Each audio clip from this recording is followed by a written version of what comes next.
4 days before my daughter-in-law's birthday, I closed all my financial accounts and removed my son's name from every credit card I owned. He kept excitedly talking about the luxurious Porsche Cayenne he planned to give his wife. He had no idea the financial guillotine I was about to drop on his carefully constructed life. I am Beatrice Harding. I am 68 years old, and I spent the best years of my life turning a single rusted delivery truck into Harding Logistics, a premier freight company on the West Coast. When my husband passed away 3 decades ago, he left me with a mountain of debt, a toddler, and a broken heart. I did not have the luxury of collapsing. I worked 16-hour days. I negotiated with ruthless suppliers, managed warehouse strikes, and built an empire out of sheer desperation and grit. 5 years ago, I sold the company for a sum that ensured my family would never have to understand the true meaning of struggle.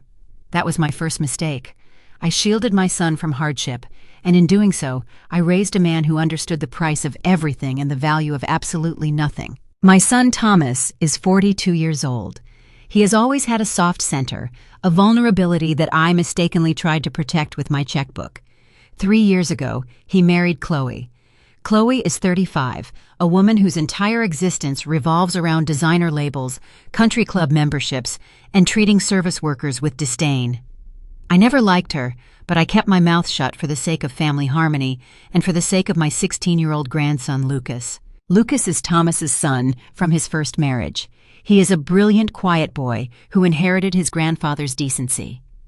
Lately, Lucas had been looking thinner, more withdrawn, fading into the background of his father's shiny new life. It was a rainy Tuesday afternoon when the facade of my family shattered completely. I had spent the morning baking apple cinnamon muffins from scratch. They were Lucas's favorite, and I knew the boy needed some comfort. I drove my modest sedan to Thomas and Chloe's sprawling modern farmhouse in the affluent suburbs of Portland. I had provided the 6-figure down payment for that house as a wedding gift. As I pulled into the driveway, the rain was coming down in sheets. I had a spare key to their front door. Thomas had insisted I keep one 5 years ago when I underwent hip replacement surgery. He told me it was for emergencies, so he could always reach me and so I could always reach them. I used to think it was a gesture of profound love. I walked up the flagstone path, shielding the bakery box from the rain, and quietly unlocked the heavy oak door. I stepped into the foyer, wiping my shoes on the expensive imported rug I had paid for. I was just taking off my damp coat, ready to call out a greeting, when I heard Chloe's voice drifting from the open concept kitchen. She was not whispering. She was speaking in that sharp, entitled tone she usually reserved for salespeople. I froze in the dim hallway. The smell of warm cinnamon and baked apples suddenly turned sour in my hands as I listened to the woman my son chose to marry. She was complaining about my visit from the previous weekend. She told Thomas that I smelled like cheap lavender soap and decay. She actually said she had to hire professional cleaners to air out the living room furniture because my presence lingered on her velvet sofa. I stood there in the shadows, a woman who had crushed corporate raiders in boardrooms reduced to a bad smell in my own son's house. I waited for Thomas to defend me. I waited for the boy I had raised to tell his wife to show some respect. Instead, I heard my son laugh. It was a short, dismissive chuckle that echoed off the vaulted ceilings. He told her to calm down and just play along for a little while longer. He told her to tolerate the old bat because her 35th birthday was coming up this weekend, and he had a massive surprise waiting for her. Chloe's tone shifted instantly from bitter to greedy. She asked what he meant. Thomas's voice puffed up with arrogant pride. He promised her that a brand new, fully loaded Porsche Cayenne would be parked right in their driveway for her birthday party. The sticker price was over $120,000. I heard Chloe gasp and ask how they could possibly afford a luxury vehicle when Thomas had maxed out his personal credit cards just last month to pay for their vacation to Cabo. That is when Thomas laid out his brilliant, devastating plan and my blood turned to absolute ice. He told her he was buying the car directly from her brother Mitchell. Mitchell is 38 years old, a slick, fast-talking manager at a high-end auto group downtown. Thomas explained that he and Mitchell had worked out a special arrangement. They were going to forge my signature on the purchase agreement and draft the funds directly from my secondary emergency bank account. This was the same account Thomas was listed on as an authorized user since my hip surgery. Mitchell was going to inflate the invoice by $30,000, so the dealership would get their cut, the car would be paid off, and Thomas and Mitchell could pocket the remaining cash to clear their own debts. Chloe laughed a sharp, delighted sound, but asked what would happen when I noticed a massive six-figure withdrawal from my portfolio. Thomas laughed again, a sound so devoid of conscience it made my stomach heave. He told his wife not to worry because I was getting senile anyway. He actually used the word senile. He said I was an old woman whose mind was clearly slipping. He confidently claimed I no longer checked my monthly statements and probably did not even know my own passwords anymore. But his next sentence was the true dagger. He said if I did somehow notice the missing money, they would simply gaslight me. He told Chloe they would sit me down, hold my hands, and tell me I had authorized the purchase during one of my confused episodes. He planned to hire a questionable doctor he knew to officially evaluate me, heavily implying my memory was gone, and use the car purchase as proof that I was recklessly spending money and needed a legal conservatorship. I wanted to declare me mentally unfit so he could seize total control of my entire $15 million estate. I stopped breathing. The hallway felt suddenly freezing. My own son, the child I had sacrificed my youth for, the man whose life I had paved with gold. He was casually standing in his custom kitchen, conspiring with his wife and her brother to drain my life savings, launder money through a car dealership, and lock me away in a mental facility under a fake diagnosis. They did not just want my money. They wanted to strip me of my freedom, my dignity, and my sanity. They thought I was a confused, frail old woman waiting to die. They completely forgot that I survived in the most cutthroat logistics industry in the country by anticipating my competitors' moves and utterly dismantling them before they could even strike. I did not cry. Tears are a luxury for the weak, and I was entirely done being weak.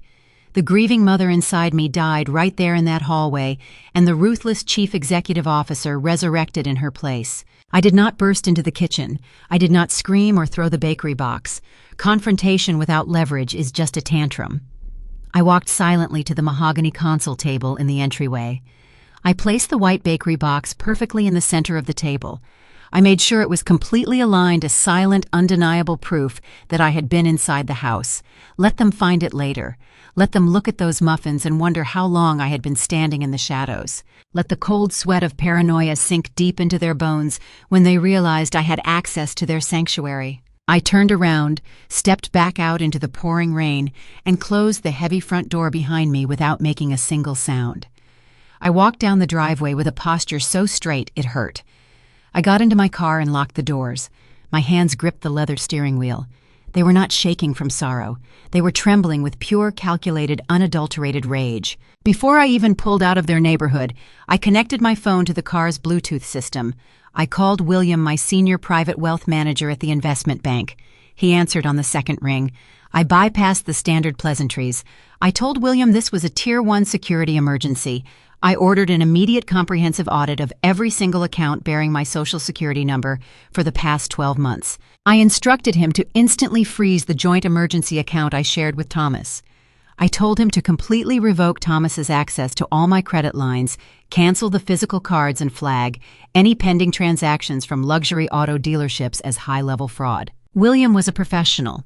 He heard the steel in my voice and did not ask unnecessary questions. He simply typed furiously on his end and confirmed that the financial guillotine had been dropped. My assets were completely locked down. Thomas's lifeline to my wealth was severed. As I drove back to my house, the windshield wipers battled the heavy rain. The betrayal settled heavily on my chest, but my mind was moving with absolute clarity. If Thomas was brazen enough to steal $150,000 for a Porsche and plot a fake medical diagnosis, I needed to know exactly how deep this deception went. I needed to know what else he and Mitchell had been doing behind my back. I thought about my teenage grandson Lucas, trapped in that house with a father who had lost his moral compass and a stepmother who cared for nothing but her own vanity. I had to protect that boy before Thomas dragged him down into his criminal schemes. I arrived at my estate, pulled into the garage, and walked into my silent home. I turned on the lights, made a pot of strong black tea, and sat at my large dining room table. I opened my laptop, ready to wait for the bank documents to arrive in my secure email portal. I was prepared to spend the night building a fortress around my assets and preparing a legal counterstrike that would leave my son and his accomplices absolutely ruined. But the real shock of the day did not come from the banking audit. It came 2 hours later, long after the sun had set and the storm outside had worsened. I was reviewing the first batch of financial statements when my front doorbell rang frantically. It was a desperate, continuous ringing in the middle of a torrential downpour. I stood up, walked to the front door, and looked through the security camera monitor. What I saw standing on my porch soaking wet made my blood run cold and set the stage for a war they could never win. I stared at the security monitor mounted on my kitchen wall. Through the grainy night vision lens, I saw a figure huddled on my front porch, drenched by the relentless Oregon rain. It was not a stranger. It was my 16-year-old grandson, Lucas. He was shivering violently. His soaking wet clothes clung to his thin frame, and his bicycle lay abandoned on the wet grass behind him. I unlocked the deadbolt and pulled the heavy oak door open. He practically collapsed into the foyer. I did not ask pointless questions or waste time acting shocked. I took his soaking wet jacket and wrapped a thick wool blanket around his trembling shoulders.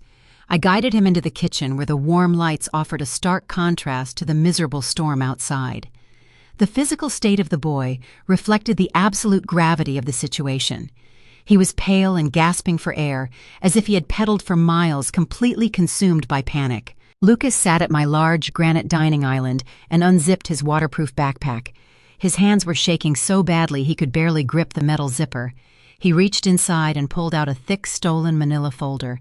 He told me he had gone into his father's home office looking for a spare phone charger. Thomas, in his infinite arrogance, had left his personal wall safe completely unlocked.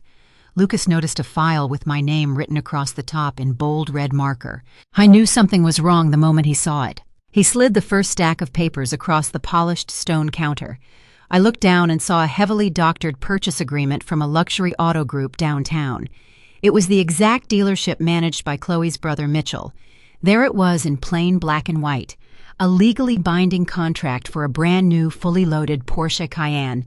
I examined the numbers and saw that the sticker price was inflated by over $30,000 above market value.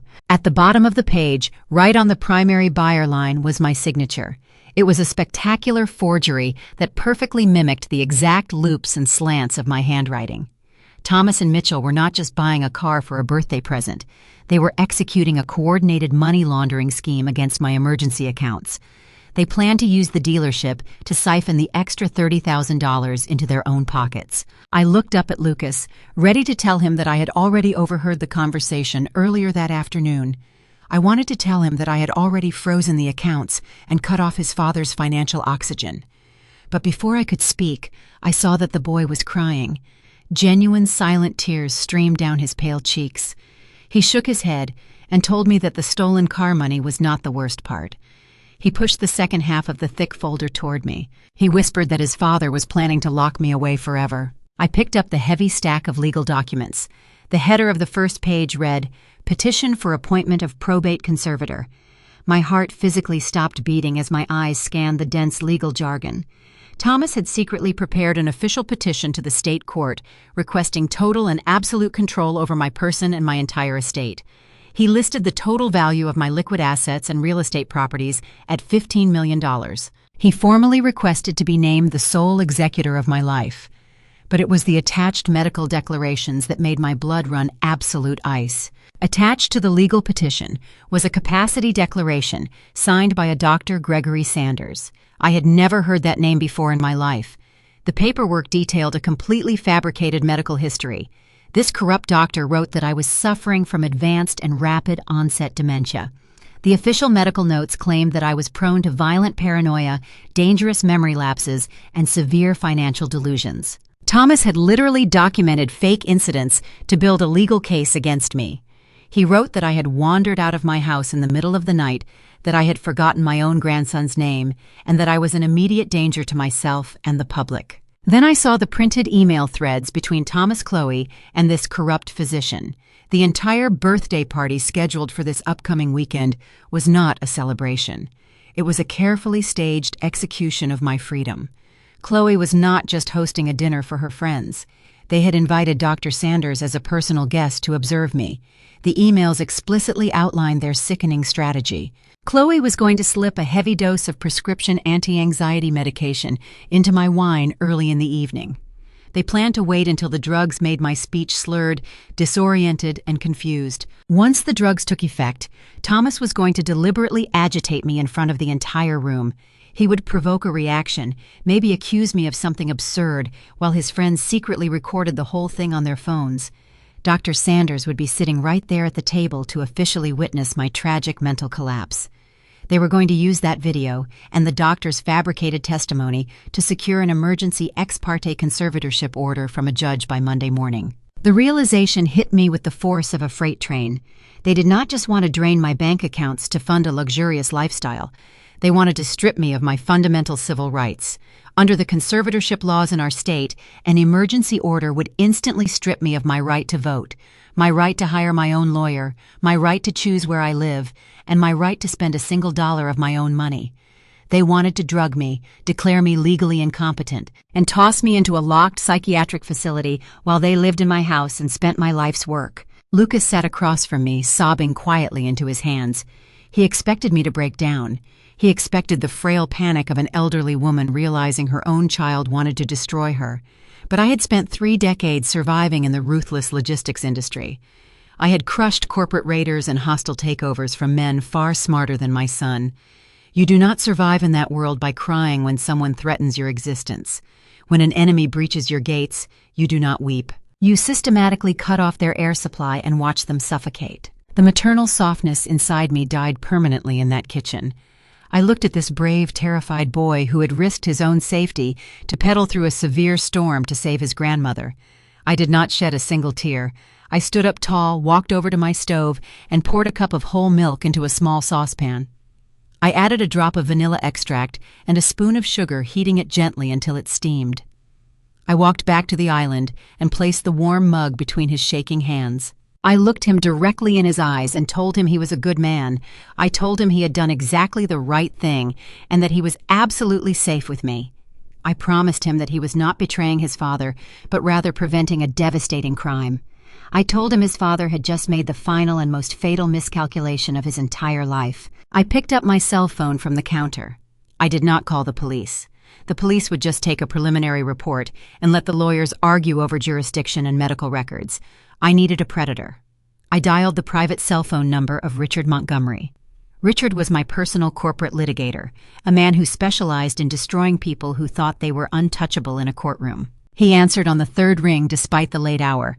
I told him to wake up, turn on his computer, and get to his desk immediately. I kept my voice perfectly level and devoid of all emotion. I told him my own son had just declared war on my estate and my civil liberties. I explained the forged car documents, the fake medical capacity declarations, and the premeditated plot to drug me at the upcoming birthday party. I told Richard we were going to build a legal and financial trap, so devastating and so airtight that Thomas and his wife would not just lose their expected inheritance, they would lose their entire world. 4 days before my daughter-in-law's birthday, I closed all my financial accounts and removed my son's name from every credit card I owned. He kept excitedly talking about the luxurious Porsche Cayenne he planned to give his wife. He had no idea the financial guillotine I was about to drop on his carefully constructed life. I am Beatrice Harding. I am 68 years old, and I spent the best years of my life turning a single rusted delivery truck into Harding Logistics, a premier freight company on the West Coast. When my husband passed away 3 decades ago, he left me with a mountain of debt, a toddler, and a broken heart. I did not have the luxury of collapsing. I worked 16-hour days. I negotiated with ruthless suppliers, managed warehouse strikes, and built an empire out of sheer desperation and grit. 5 years ago, I sold the company for a sum that ensured my family would never have to understand the true meaning of struggle. That was my first mistake. I shielded my son from hardship, and in doing so, I raised a man who understood the price of everything and the value of absolutely nothing. My son Thomas is 42 years old. He has always had a soft center, a vulnerability that I mistakenly tried to protect with my checkbook. 3 years ago, he married Chloe. Chloe is 35, a woman whose entire existence revolves around designer labels, country club memberships, and treating service workers with disdain. I never liked her, but I kept my mouth shut for the sake of family harmony and for the sake of my 16-year-old grandson, Lucas. Lucas is Thomas's son from his first marriage. He is a brilliant, quiet boy who inherited his grandfather's decency. Lately, Lucas had been looking thinner, more withdrawn, fading into the background of his father's shiny new life. It was a rainy Tuesday afternoon when the facade of my family shattered completely. I had spent the morning baking apple cinnamon muffins from scratch. They were Lucas's favorite, and I knew the boy needed some comfort. I drove my modest sedan to Thomas and Chloe's sprawling modern farmhouse in the affluent suburbs of Portland. I had provided the six-figure down payment for that house as a wedding gift. As I pulled into the driveway, the rain was coming down in sheets. I had a spare key to their front door. Thomas had insisted I keep one 5 years ago when I underwent hip replacement surgery. He told me it was for emergencies, so he could always reach me and so I could always reach them. I used to think it was a gesture of profound love. I walked up the flagstone path, shielding the bakery box from the rain, and quietly unlocked the heavy oak door. I stepped into the foyer, wiping my shoes on the expensive imported rug I had paid for. I was just taking off my damp coat, ready to call out a greeting, when I heard Chloe's voice drifting from the open concept kitchen. She was not whispering. She was speaking in that sharp, entitled tone she usually reserved for salespeople. I froze in the dim hallway. The smell of warm cinnamon and baked apples suddenly turned sour in my hands as I listened to the woman my son chose to marry. She was complaining about my visit from the previous weekend. She told Thomas that I smelled like cheap lavender soap and decay. She actually said she had to hire professional cleaners to air out the living room furniture, because my presence lingered on her velvet sofa. I stood there in the shadows, a woman who had crushed corporate raiders in boardrooms, reduced to a bad smell in my own son's house. I waited for Thomas to defend me. I waited for the boy I had raised to tell his wife to show some respect. Instead, I heard my son laugh. It was a short, dismissive chuckle that echoed off the vaulted ceilings. He told her to calm down and just play along for a little while longer. He told her to tolerate the old bat because her 35th birthday was coming up this weekend, and he had a massive surprise waiting for her. Chloe's tone shifted instantly from bitter to greedy. She asked what he meant. Thomas's voice puffed up with arrogant pride. He promised her that a brand-new, fully loaded Porsche Cayenne would be parked right in their driveway for her birthday party. The sticker price was over $120,000. I heard Chloe gasp and ask how they could possibly afford a luxury vehicle when Thomas had maxed out his personal credit cards just last month to pay for their vacation to Cabo. That is when Thomas laid out his brilliant, devastating plan and my blood turned to absolute ice. He told her he was buying the car directly from her brother Mitchell. Mitchell is 38 years old, a slick, fast-talking manager at a high-end auto group downtown. Thomas explained that he and Mitchell had worked out a special arrangement. They were going to forge my signature on the purchase agreement and draft the funds directly from my secondary emergency bank account. This was the same account Thomas was listed on as an authorized user since my hip surgery. Mitchell was going to inflate the invoice by $30,000, so the dealership would get their cut, the car would be paid off, and Thomas and Mitchell could pocket the remaining cash to clear their own debts. Chloe laughed a sharp, delighted sound, but asked what would happen when I noticed a massive six-figure withdrawal from my portfolio. Thomas laughed again, a sound so devoid of conscience it made my stomach heave. He told his wife not to worry because I was getting senile anyway. He actually used the word senile. He said I was an old woman whose mind was clearly slipping. He confidently claimed I no longer checked my monthly statements and probably did not even know my own passwords anymore. But his next sentence was the true dagger. He said if I did somehow notice the missing money, they would simply gaslight me. He told Chloe they would sit me down, hold my hands, and tell me I had authorized the purchase during one of my confused episodes.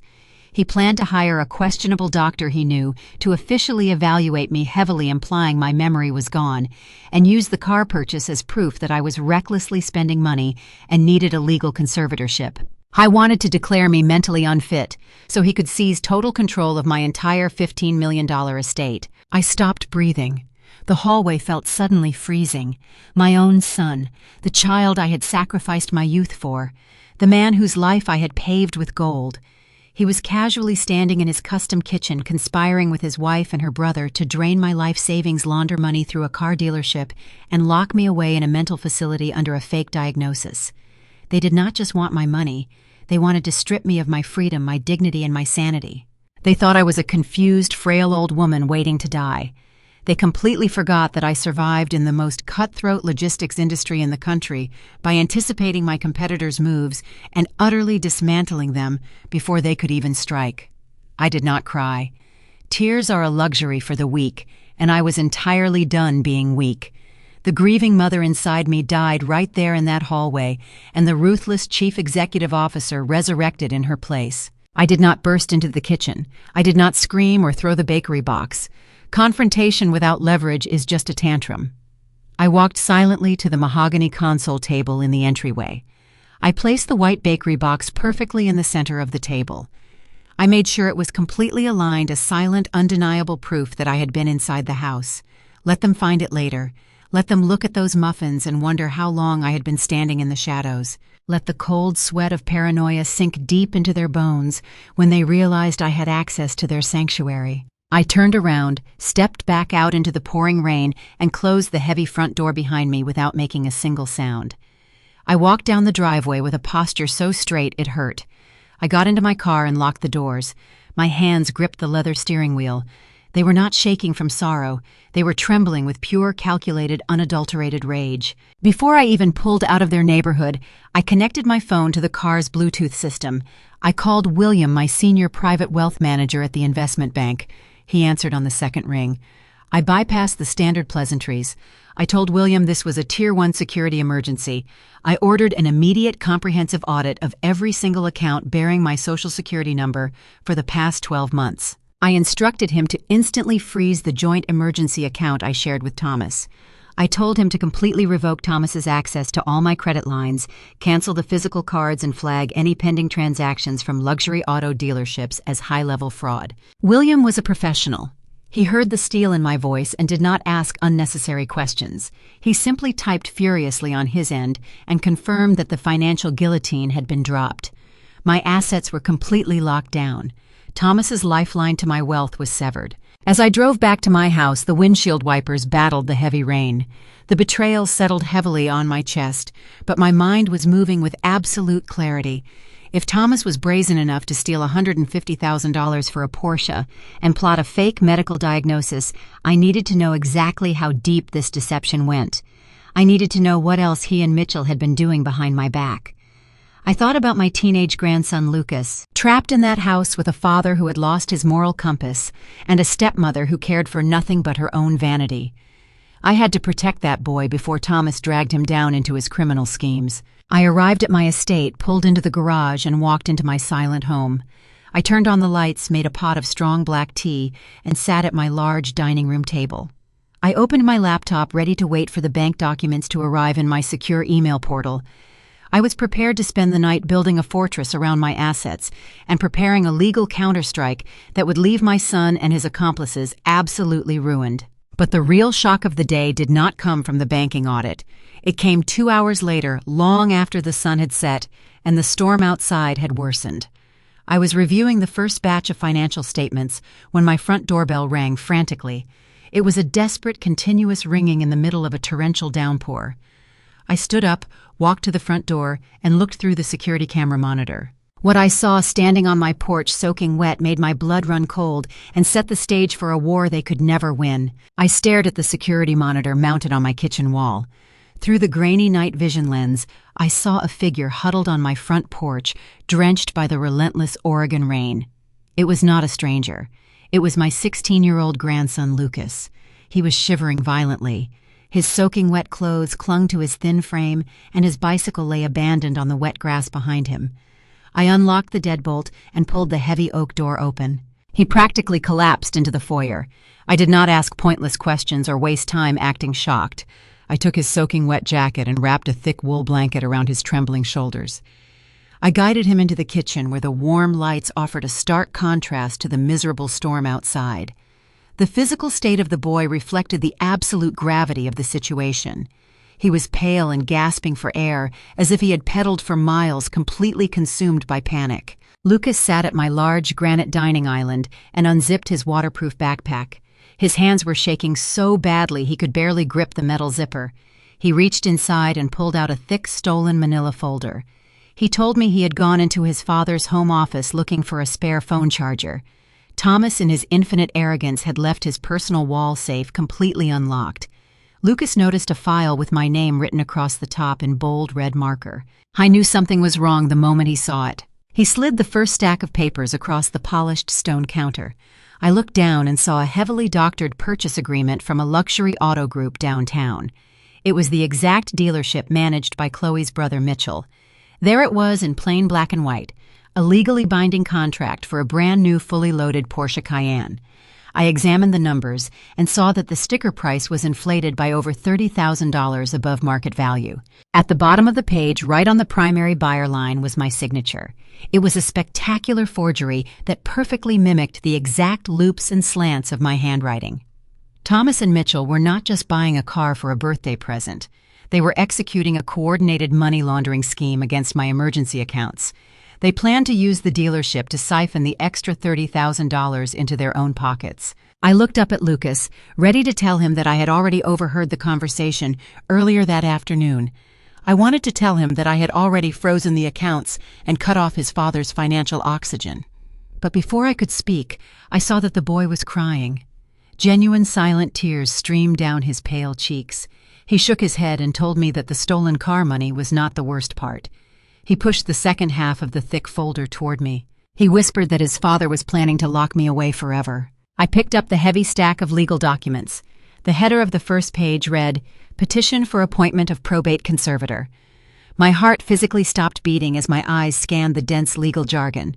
Thomas had secretly prepared an official petition to the state court requesting total and absolute control over my person and my entire estate.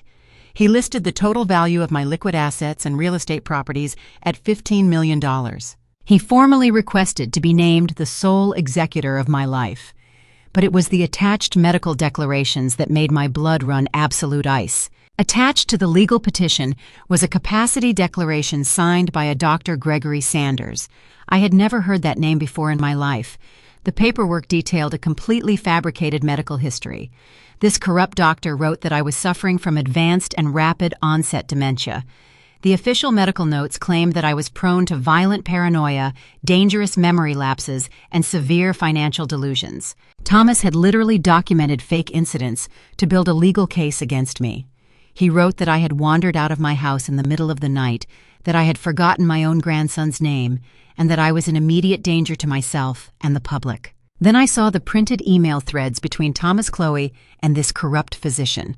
The entire birthday party scheduled for this upcoming weekend was not a celebration. It was a carefully staged execution of my freedom. Chloe was not just hosting a dinner for her friends. They had invited Dr. Sanders as a personal guest to observe me. The emails explicitly outlined their sickening strategy. Chloe was going to slip a heavy dose of prescription anti-anxiety medication into my wine early in the evening. They planned to wait until the drugs made my speech slurred, disoriented, and confused. Once the drugs took effect, Thomas was going to deliberately agitate me in front of the entire room. He would provoke a reaction, maybe accuse me of something absurd, while his friends secretly recorded the whole thing on their phones. Dr. Sanders would be sitting right there at the table to officially witness my tragic mental collapse. They were going to use that video and the doctor's fabricated testimony to secure an emergency ex parte conservatorship order from a judge by Monday morning. The realization hit me with the force of a freight train. They did not just want to drain my bank accounts to fund a luxurious lifestyle. They wanted to strip me of my fundamental civil rights. Under the conservatorship laws in our state, an emergency order would instantly strip me of my right to vote, my right to hire my own lawyer, my right to choose where I live, and my right to spend a single dollar of my own money. They wanted to drug me, declare me legally incompetent, and toss me into a locked psychiatric facility while they lived in my house and spent my life's work. Lucas sat across from me, sobbing quietly into his hands. He expected me to break down.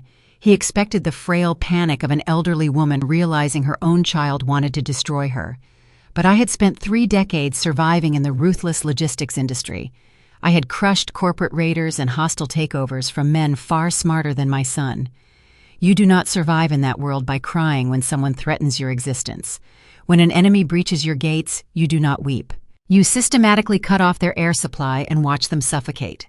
The maternal softness inside me died permanently in that kitchen. I looked at this brave, terrified boy who had risked his own safety to pedal through a severe storm to save his grandmother. I did not shed a single tear.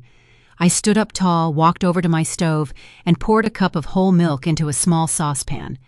I added a drop of vanilla extract and a spoon of sugar, heating it gently until it steamed. I walked back to the island and placed the warm mug between his shaking hands. I looked him directly in his eyes and told him he was a good man. I told him he had done exactly the right thing and that he was absolutely safe with me. I promised him that he was not betraying his father, but rather preventing a devastating crime. I told him his father had just made the final and most fatal miscalculation of his entire life. I picked up my cell phone from the counter. I did not call the police. The police would just take a preliminary report and let the lawyers argue over jurisdiction and medical records. I needed a predator. I dialed the private cell phone number of Richard Montgomery. Richard was my personal corporate litigator, a man who specialized in destroying people who thought they were untouchable in a courtroom. He answered on the third ring despite the late hour. I told him to wake up, turn on his computer, and get to his desk immediately. I kept my voice perfectly level and devoid of all emotion. I told him my own son had just declared war on my estate and my civil liberties. I explained the forged car documents, the fake medical capacity declarations, and the premeditated plot to drug me at the upcoming birthday party. I told Richard we were going to build a legal and financial trap, so devastating and so airtight that Thomas and his wife would not just lose their expected inheritance. They would lose their entire world. Monday morning arrived with a bitter frost that perfectly matched my disposition. I had not slept a single minute since Lucas showed up on my porch. Instead, I spent the quiet, dark hours watching the Portland skyline emerge from the shadows, mapping out a financial strategy that would completely dismantle my son. I was not a fragile senior citizen waiting to be victimized. I was a veteran of the logistics industry, a woman who had spent 30 years negotiating cutthroat shipping contracts and bankrupting rival firms who tried to steal my roots. Thomas and his arrogant wife had picked a fight with a ghost they thought was already buried. They were about to meet the monster who built their comfortable lives. At precisely 8 o'clock, I walked through the heavy glass doors of Montgomery & Associates, the most aggressive corporate litigation firm in the state. Richard Montgomery was already waiting for me in his corner conference room. Sitting next to him was William, my senior wealth manager, looking unusually tense. They had spent the entire weekend reviewing the documents Lucas had stolen. I sat down at the head of the polished mahogany table. I did not offer a polite greeting. I simply told them it was time to cut the blood supply to my son's entire existence. William opened his laptop. I instructed him to permanently lock every single account bearing my name. The secondary emergency fund, the checking accounts, the high-yield savings portfolios. Everything was to be frozen and transferred. But a standard transfer was not enough to protect me from a fraudulent conservatorship. If Thomas somehow managed to convince a corrupt judge that I was mentally incompetent, a standard trust could still be challenged in probate court. I needed a legal fortress. I looked at Richard and ordered him to draft an irrevocable trust. For those unfamiliar with high-level wealth management, an irrevocable trust is exactly what it sounds like. Once you move your assets into it, you legally surrender direct ownership of those assets to the trust itself. You cannot change it, you cannot dissolve it, and most importantly, no one else can touch it. Even if Thomas managed to drag me into a psychiatric ward and force a judge to hand over my life, he would inherit absolute zero. The trust would be managed by an independent third-party fiduciary. I authorized the immediate transfer of my entire $15 million portfolio into this impenetrable vault. With a few strokes of a pen, Thomas went from being the sole heir of a logistics empire to a man who would not see a single dime of my money. Next, I turned my attention to the credit cards. Over the years, I had generously made Thomas an authorized user on my premium platinum cards, assuming he would only use them for genuine emergencies. I watched William pull up the transaction history. The sheer entitlement on display was nauseating. There were charges for high-end steakhouses, luxury golf resort memberships, and $1,000 spa treatments for Chloe. I ordered William to cancel the cards immediately. I did not want them suspended or paused. I wanted the accounts completely destroyed. The financial umbilical cord was officially severed. With my defensive perimeter established, it was time to go on the offensive. I slid the forged purchase agreement for the Porsche Cayenne across the table to Richard. My grandson had risked everything to bring me this document, and I was going to use it as a lethal weapon. Richard brought in his lead forensic accountant to analyze the paperwork from the luxury auto dealership managed by Chloe's brother Mitchell. It took the accountant less than 10 minutes to unravel their pathetic amateurish scheme. I had spent decades auditing freight invoices, spotting stolen fuel charges, and phantom shipping fees. I knew how thieves operated on paper. The base price of the vehicle they were trying to buy was around $90,000. But the invoice Mitchell had drafted, the one bearing my expertly forged signature, was demanding a direct wire transfer of $120,000 from my emergency account. Richard pointed to the itemized list on the second page.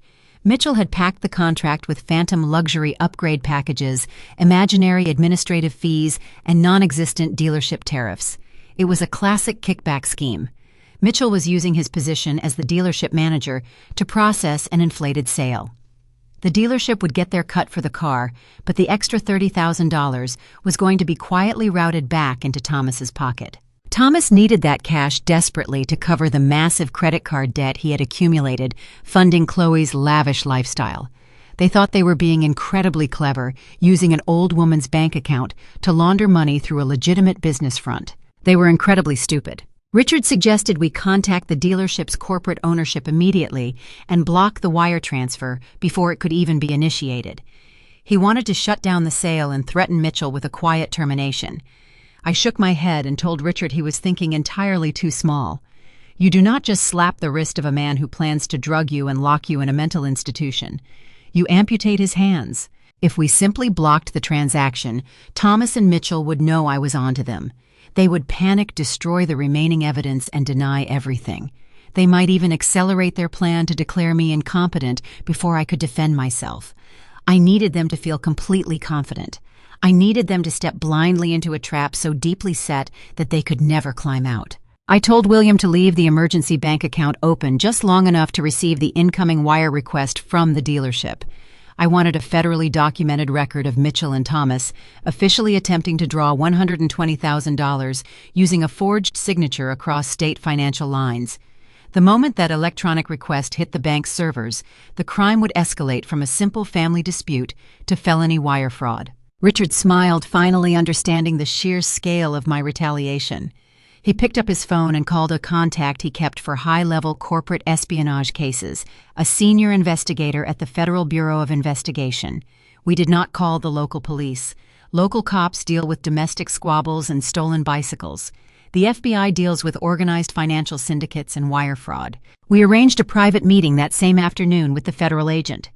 We handed over the forged contract, the email chains between Thomas and Mitchell, outlining the kickback scheme and the financial profiles of everyone involved. But I did not stop there. I requested that Richard forward the entire dossier to the Criminal Investigation Division of the Internal Revenue Service. If Mitchell was bold enough to launder $30,000 through a car sale for his brother-in-law, it was highly likely he had run this exact same phantom fee scam on other wealthy clients. The IRS does not forgive undeclared laundered income. We were going to trigger a comprehensive federal audit of Mitchell's entire life. By 3 o'clock that afternoon, the trap was completely set. My $15 million estate was locked behind the impenetrable walls of an irrevocable trust. Thomas was officially cut off from every line of credit I owned. The FBI had an active open file on the fraudulent Porsche transaction, and the IRS was preparing to dismantle Mitchell's career. And the most beautiful part of this entire orchestrated destruction was that Thomas, Chloe, and Mitchell had absolutely no idea. They were still sitting in their expensive house, drinking imported wine and congratulating themselves on their brilliant plan. They actually believed they had outsmarted a woman who had spent 30 years destroying ruthless corporate executives. They were eagerly anticipating the upcoming weekend, dreaming of a shiny new car and a future spent spending my hard-earned millions. They thought they were the predators circling a weak, confused target. They did not realize they had just walked straight into a federal financial slaughterhouse. I left the law firm and drove back to my house. The rain had cleared, leaving the air crisp and sharp. I felt a profound, cold sense of purpose. I was no longer a grieving mother trying to understand where she went wrong with her son. I was a soldier preparing for a final battle. I knew the next phase of their plan was going to require them to interact with me directly. They needed to set the stage for their fake medical diagnosis. They needed to start laying the groundwork to prove I was losing my mind. I knew they would come for me soon, wearing their fake smiles and offering their poisonous concern. I was ready to give them exactly the performance they demanded. I would play the role of the confused, frightened old woman perfectly. I would let them push their narrative, document their abuse, and smile while they tightened the noose around their own necks. As I pulled into my driveway, my cell phone began to ring.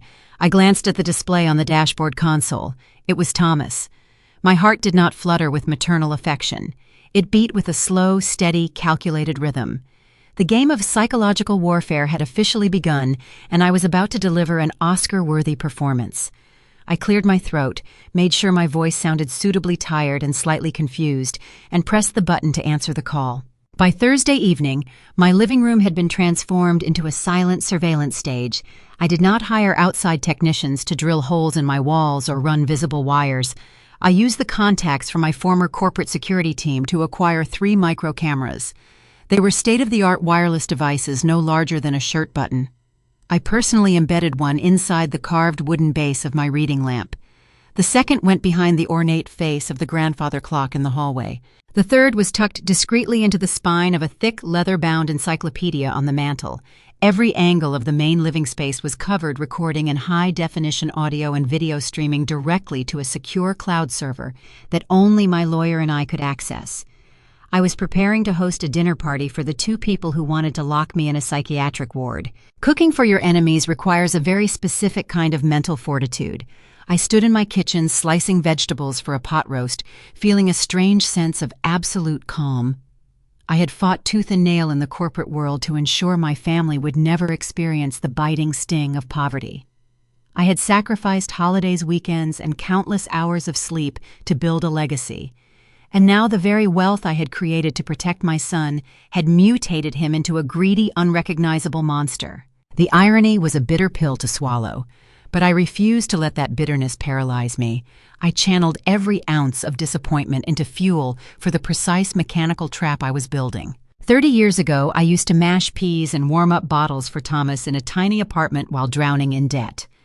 Now I was preparing a gourmet meal for a man who viewed me as nothing more than an expiring bank account.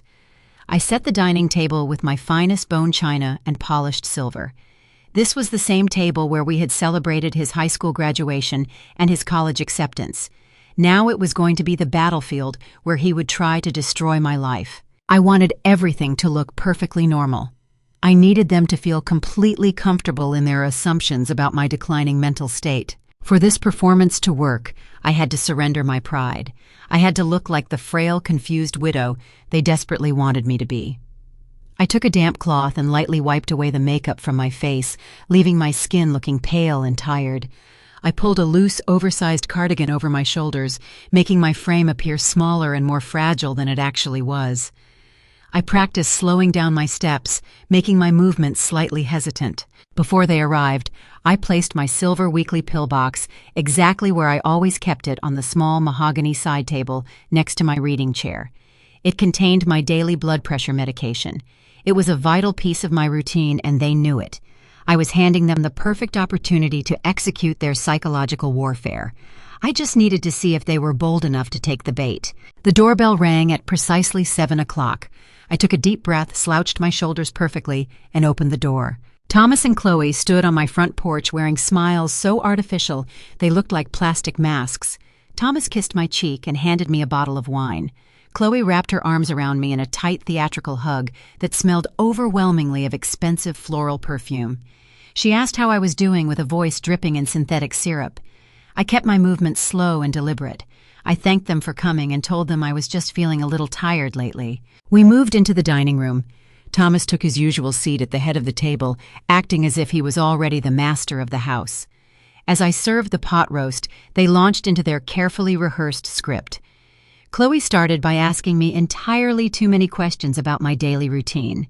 She asked if I was sleeping well, if I was eating enough, and if I remembered to pay the utility bills this month. Her tone was the exact condescending pitch one might use when speaking to a very young child. Then Thomas began planting fake memories to test my reactions. He casually asked if I had enjoyed the lunch we supposedly had together last Tuesday. We had no such lunch. I had spent last Tuesday meeting with my wealth manager to freeze his accounts. But I played along perfectly.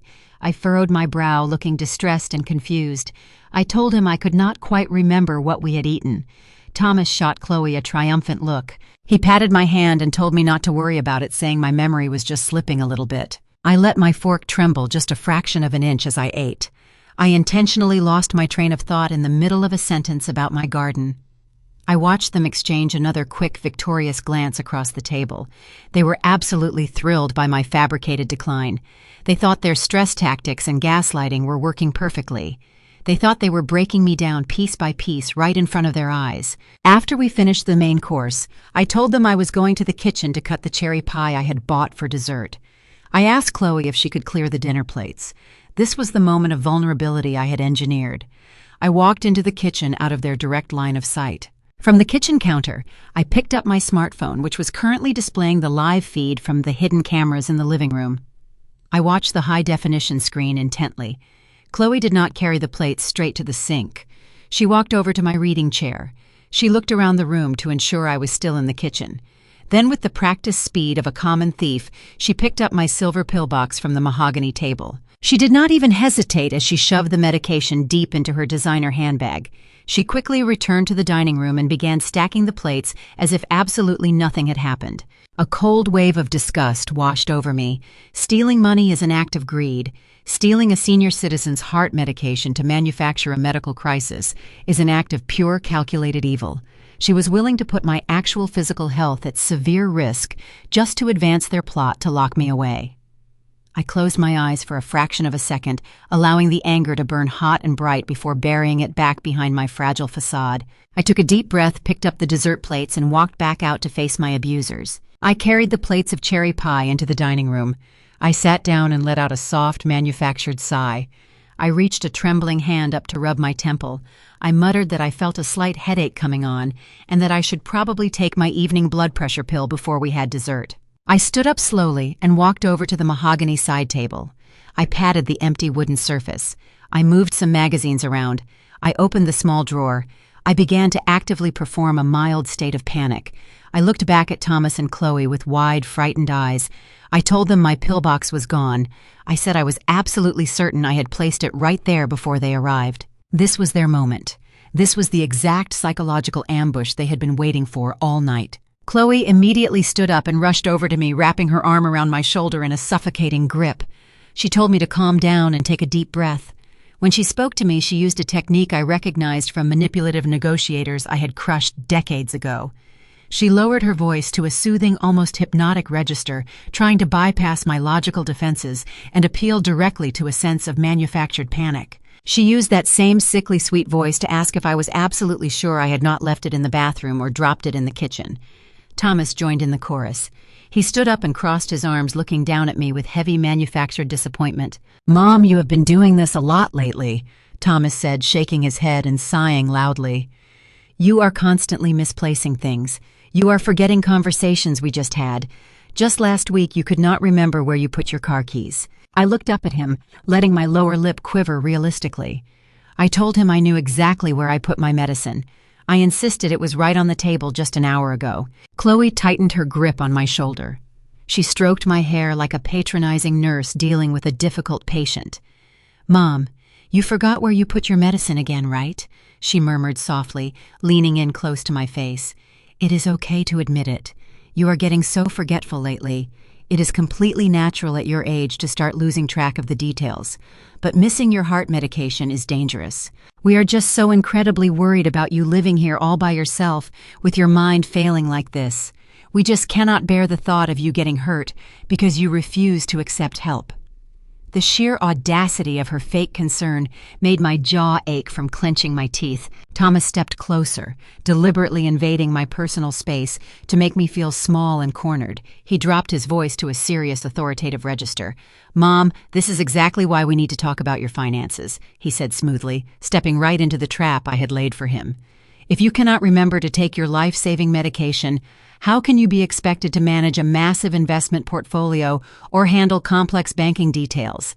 It is simply too much stress for your brain right now. You need to let me take over the heavy lifting before you make a catastrophic mistake." Chloe nodded in enthusiastic agreement.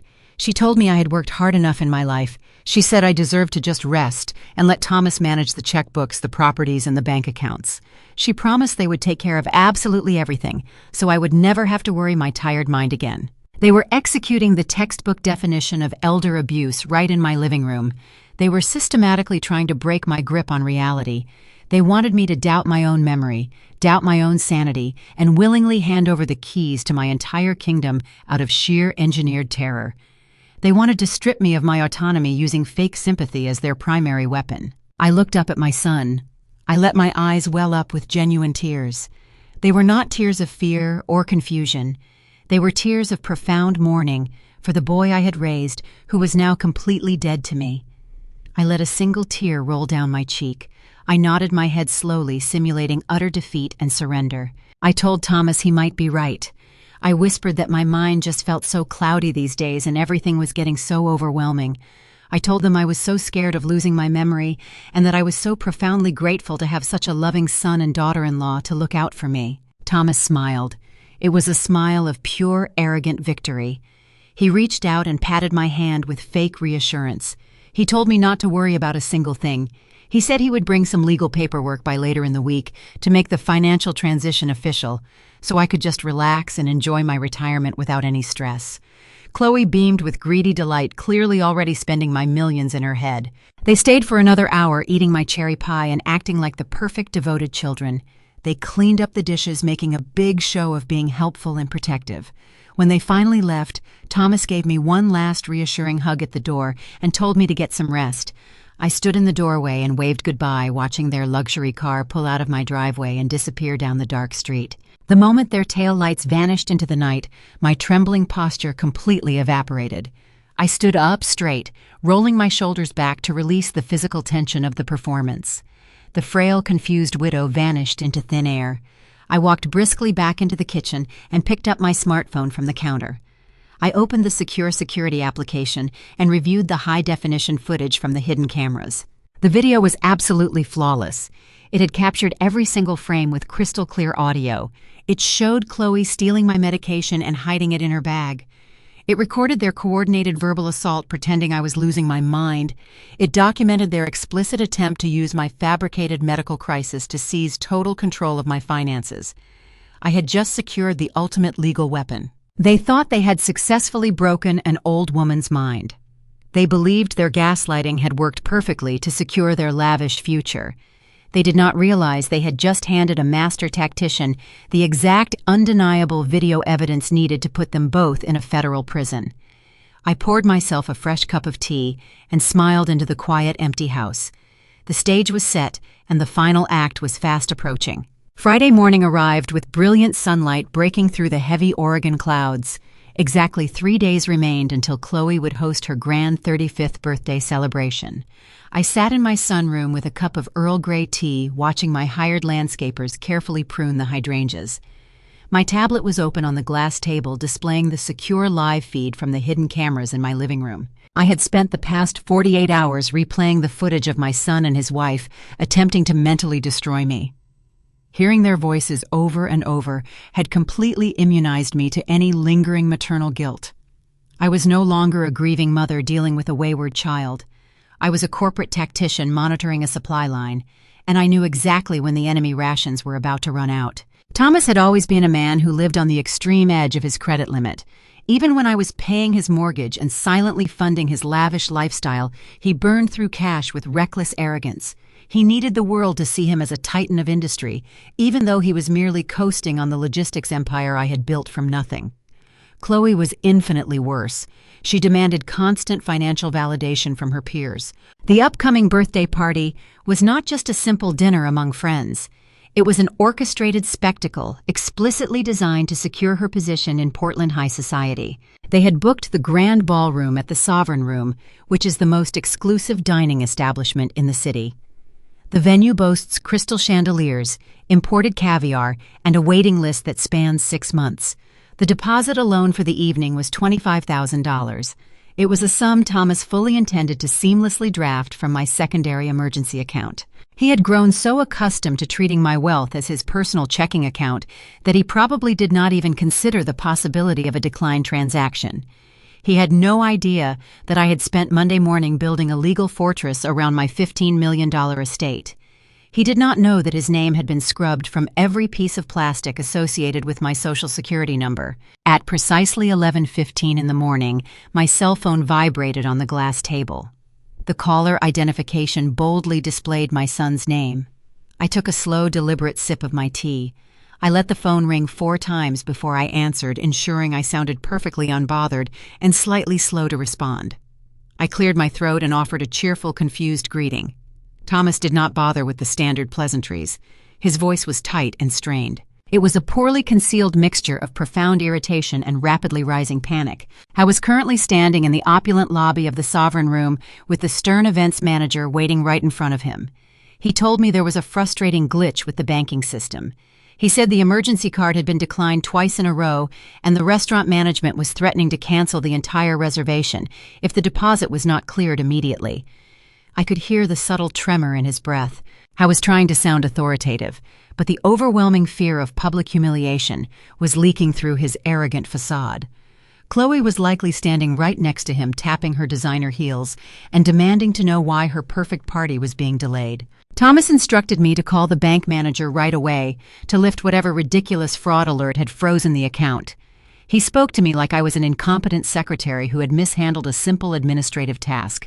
He wanted me to drop everything, fix his problem, and clear the path for his stolen luxury. This was the exact moment I deployed the psychological weapon he had handed me just days prior in my own dining room. I let out a long, trembling sigh. I made my voice waver just enough to sound authentically distressed and elderly. I told him I had absolutely no idea why the card was not working. I reminded him about our conversation from the other night. I repeated his own cruel, manipulative words back to him with flawless, innocent precision. I said that my mind had been so terribly cloudy lately, and I simply could not remember any of my banking passwords or account numbers. I told him I was so confused by all the security questions that I would probably make things much worse if I tried to call the bank manager today. I suggested that we just wait until next week when he could come over and help me sort through the complicated paperwork, because I was clearly too forgetful to handle it myself. There was a long, agonizing silence on the other end of the line. I could practically hear the gears grinding to a halt in his head. He was trapped inside his own malicious narrative. If he suddenly admitted that I was perfectly competent and aggressively demanded I fix the account, he would contradict the very medical crisis he was trying to manufacture. If he agreed that I was too confused to call the bank, he would lose the $25,000 deposit and face absolute ruin in front of his demanding wife and the restaurant staff. He had dug a deep, inescapable hole to bury me in, and I had just calmly kicked away the ladder. He tried desperately to negotiate. He lowered his voice to an urgent whisper, clearly turning away from the restaurant manager to hide his desperation. He pleaded with me to just try calling the customer service number on the back of the card. He promised to walk me through the automated menu step by step. He begged me to just focus for 5 minutes. I countered with masterful incompetence.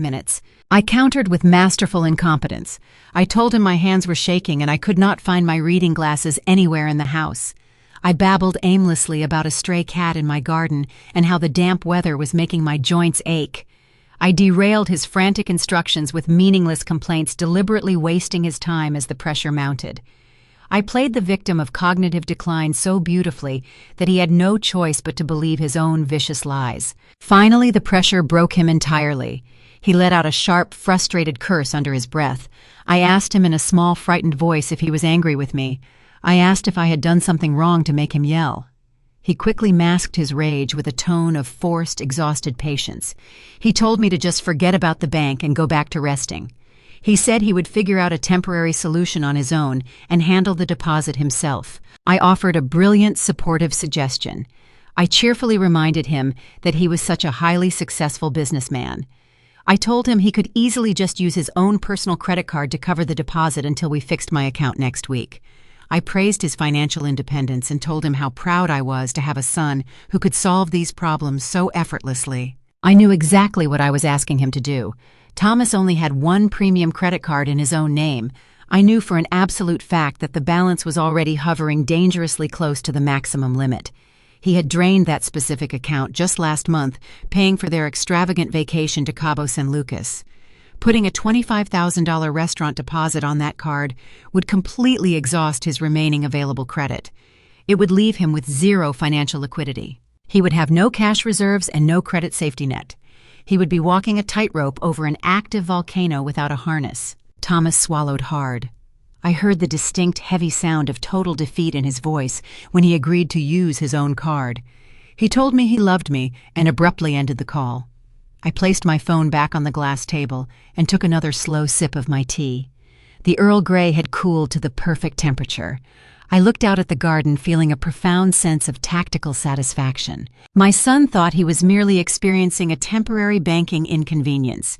He fully believed that by Monday morning he would have his corrupt doctor declare me incompetent, and he would magically gain total access to my locked $15 million estate. He was willing to max out his personal debt today because he truly thought he was going to inherit an empire tomorrow.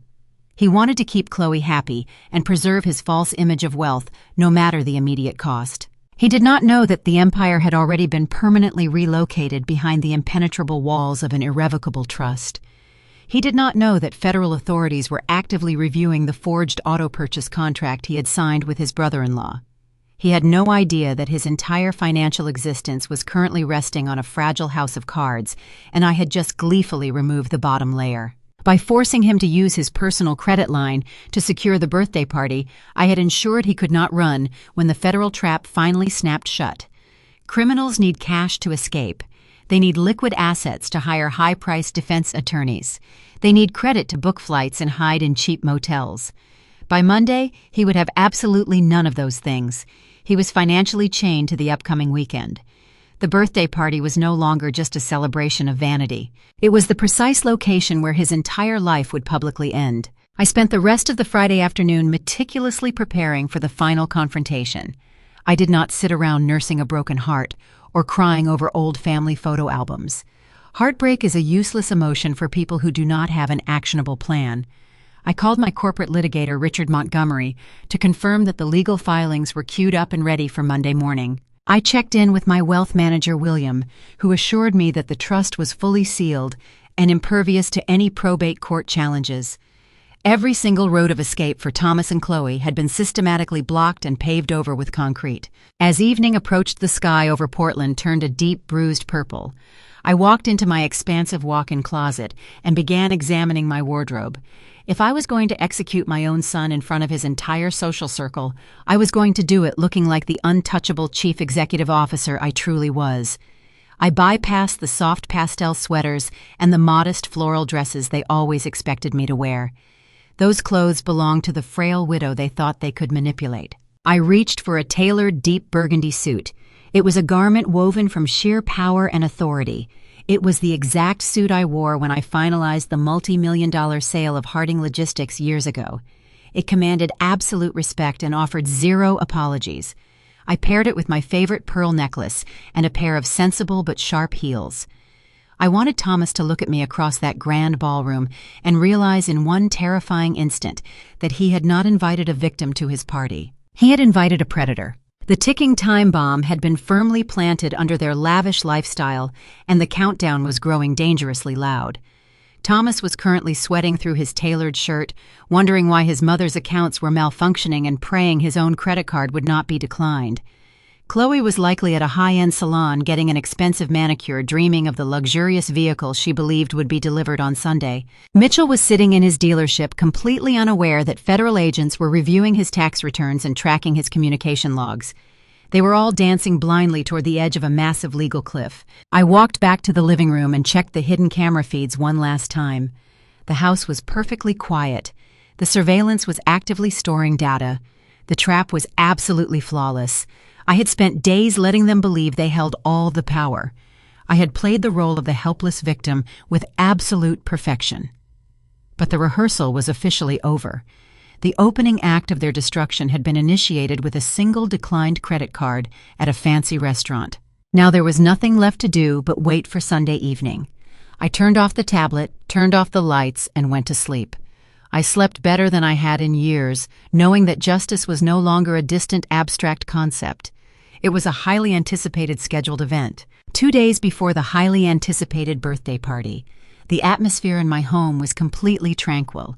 I woke up early on Thursday morning, brewed a pot of Darjeeling tea, and watched the fog slowly burn off the Portland hills from my sunroom window.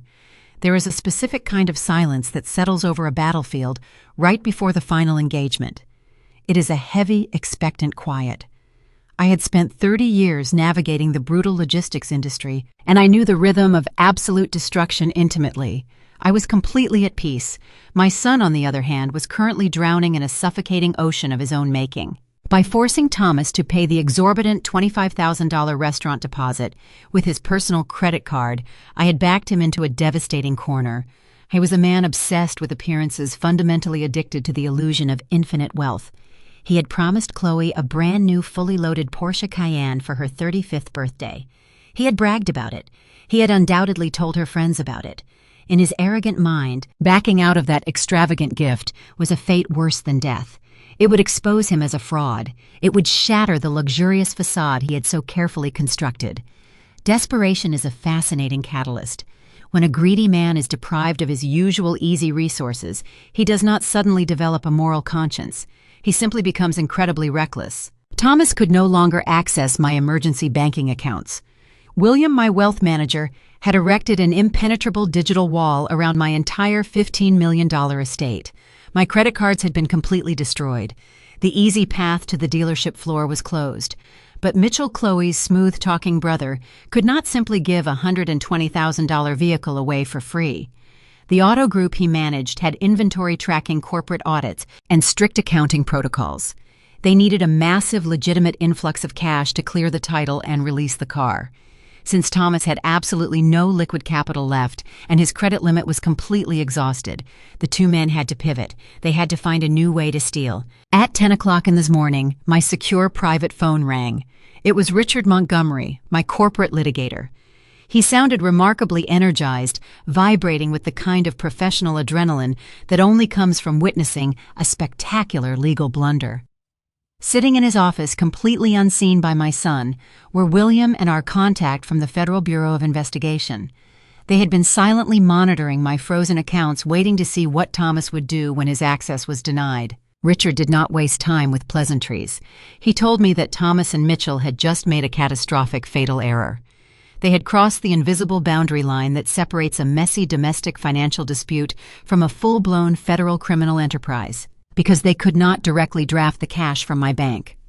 Thomas and Mitchell decided to secure a rapid approval, high-interest collateral loan through a predatory third-party lender that Mitchell frequently used for high-risk dealership clients. To secure this massive sum of money quickly, they needed an impeccable guarantor with flawless credit and substantial assets. They needed me. Or rather, they needed the digital ghost of my identity. Richard explained the sheer, breathtaking audacity of their new scheme. Thomas had taken the heavily doctored medical capacity declarations, the exact same fake documents he planned to use to lock me in a psychiatric ward, and paired them with a forged power of attorney document.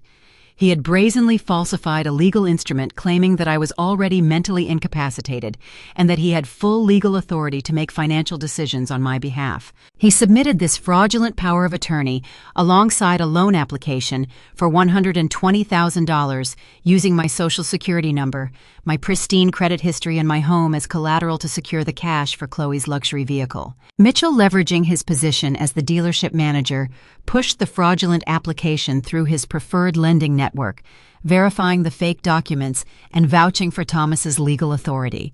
They actually believed they were untouchable. They thought the loan would be approved, the cash would be wired directly to the dealership to clear the Porsche, and by the time anyone noticed the massive new debt attached to my name, I would already be heavily drugged, declared legally incompetent, and locked away in a memory care facility. They genuinely believed I would never have the voice or the legal standing to challenge the loan. They were profoundly arrogant, but they were also incredibly ignorant of modern banking security. The moment Mitchell submitted that fraudulent application, it triggered a massive silent alarm across the financial network. William had proactively flagged my Social Security number with the highest possible level of security clearance. The lending company's automated system immediately pinged William's office for manual verification of the power of attorney document. Richard put the federal agent on the speakerphone so I could hear the exact legal parameters of the trap my son had just walked into. The agent's voice was calm, methodical, and chillingly precise. He explained that if a son merely steals cash out of his mother's purse, local police might treat it as a family matter. But Thomas and Mitchell had just electronically transmitted forged legal documents and a fraudulent loan application across state lines to a national lending institution. The agent listed the federal statutes they had just violated: aggravated identity theft, bank fraud, conspiracy to commit wire fraud. These were not minor infractions that could be swept under the rug with a heartfelt apology and a plea deal. These were severe federal felonies. The moment the loan application hit the lender's servers, the jurisdiction automatically transferred to the federal government. The mandatory minimum sentencing guidelines for these combined charges meant that Thomas was no longer looking at simple probation. He was looking at decades in a federal penitentiary. Richard asked me how I wanted to proceed. The standard protocol would be to instantly block the loan, notify the lender of the fraud, and send a cease and desist letter to the auto group. We could stop the transaction right then and there. I stood by my sunroom window and looked at the vibrant purple blooms of my rhododendrons. I thought about the hidden cameras currently recording the empty space in my living room. I thought about the prescription anti-anxiety medication Chloe had stolen from my side table, fully intending to slip it into my drink. I thought about Lucas, a brave 16-year-old boy who was currently living in a house with a man who was willing to destroy his own mother for the sake of a shiny car. I told Richard to let the loan approval process continue. I heard a sharp intake of breath from William on the other end of the line, but Richard let out a low, dark chuckle. He understood exactly what I was doing. I explicitly instructed the federal agent to secretly greenlight the authorization from the bank's end. I wanted the lender to officially approve the loan. I wanted the funds to be successfully wired to Mitchell's dealership. I wanted them to secure the vehicle and print the final receipt. If we stopped the crime before the money was transferred, Thomas and Mitchell could claim it was a misunderstanding. They could hire expensive defense attorneys to argue that the paperwork was simply a clerical error or a harmless draft that was submitted by mistake. They would squirm out of the trap, re-strategize, and find another way to attack me. I refused to leave a wounded predator near my family. I needed the crime to be perfectly completed, federally documented, and absolutely irreversible. The agent confirmed that by allowing the wire transfer to complete, the FBI would have an airtight, irrefutable case against both men. The digital paper trail would be cemented into federal banking history. The dealership's corporate ownership would be legally obligated to cooperate with the investigation, and Mitchell's career would be instantly vaporized. The agent assured me that my assets and my credit would be fully protected and restored by the government the moment the indictments were unsealed. The money moving through the system was merely bait. I gave the final authorization and ended the call. I spent the rest of the day in a state of absolute, unshakable focus. There was no sadness left in my body. A mother's love is a powerful, enduring force, but it is not completely unconditional. When a child decides to weaponize a mother's trust, fabricate a mental illness, and plot to steal her physical freedom, that love does not just fade. It crystallizes into a sharp protective armor. I was entirely done mourning the son I thought I had raised. I was now solely focused on protecting the grandson who still had a chance at a decent life. Later that afternoon, the hidden camera app on my tablet sent a motion detection alert to my phone. I opened the live feed and watched Thomas walk into my living room. He had used his spare key to enter my house while I was out picking up dry cleaning. He did not come to check on my well-being or bring me flowers. He walked straight to my home office. I watched through the high-definition lens as he confidently booted up my desktop computer. He clearly believed he was securing loose ends before the birthday party. He probably wanted to ensure I had not logged into my banking portals or written down any passwords that might complicate his fake dementia narrative. He moved with the arrogant swagger of a man who believed he had just successfully secured a $120,000 loan without breaking a single sweat. He typed on my keyboard, clicking through my local files. He found nothing of value because my actual secure drives were heavily encrypted and monitored by my corporate security team. After 10 minutes of fruitless searching, he walked into the kitchen, drank a glass of water straight from my tap, and left the house. He looked so incredibly smug. He looked like a man who had already won the war. He had absolutely no idea that every keystroke, every footstep, and every breath he took inside my home was being documented and fed directly to a federal investigation file. The noose was perfectly tightened. The trap was fully loaded. The loan had been approved, the fraudulent wire transfer had cleared the federal banking system, and the luxury vehicle was officially ready for pickup. Thomas and Chloe were hurtling toward their lavish weekend celebration with the terrifying momentum of a runaway train. They thought Sunday night would be their ultimate victory. They thought they would drink expensive champagne, unveil a spectacular gift, and gracefully watch me stumble through a drug-induced haze into a psychiatric lockdown. They expected me to be the frail, tragic entertainment for their high society friends. I walked upstairs to my master bedroom and looked at the garment bag hanging on the back of my closet door.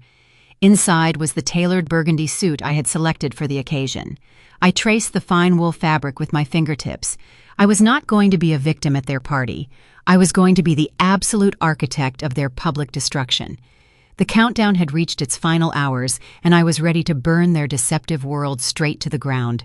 It was a remarkably quiet Thursday evening when the final boundary of human decency was crossed. I was sitting in my library reading a biography of a 19th century industrialist when my secure private phone vibrated against the mahogany desk. It was not a normal phone call. It was an encrypted message from my 16-year-old grandson, Lucas. We had set up a secure messaging application on his phone specifically for emergencies because I knew his father monitored the standard text messages on the family data plan. I opened the application and read the block of text. My heart did not race. It simply stopped for a fraction of a second before resuming with a slow, heavy rhythm. Lucas had been hiding in the laundry room when he overheard his father and his stepmother finalizing the exact choreography of their upcoming weekend performance. Chloe had apparently procured a heavy prescription sedative from a shady connection. Thomas had specifically instructed her to crush the pills into a fine powder and mix them directly into my glass of Pinot Noir during the opening cocktail hour of the birthday party. Lucas typed out the terrifying specifics with the frantic urgency of a terrified child. He detailed how Thomas planned to wait exactly 45 minutes for the drugs to fully absorb into my bloodstream. Once my words began to slur and my motor functions started to fail, Thomas was going to loudly express his deep concern for my sudden cognitive decline. The doctor they had bribed would be sitting right across the table, ready to confirm that I was experiencing a severe and tragic neurological event. Lucas begged me not to attend the party.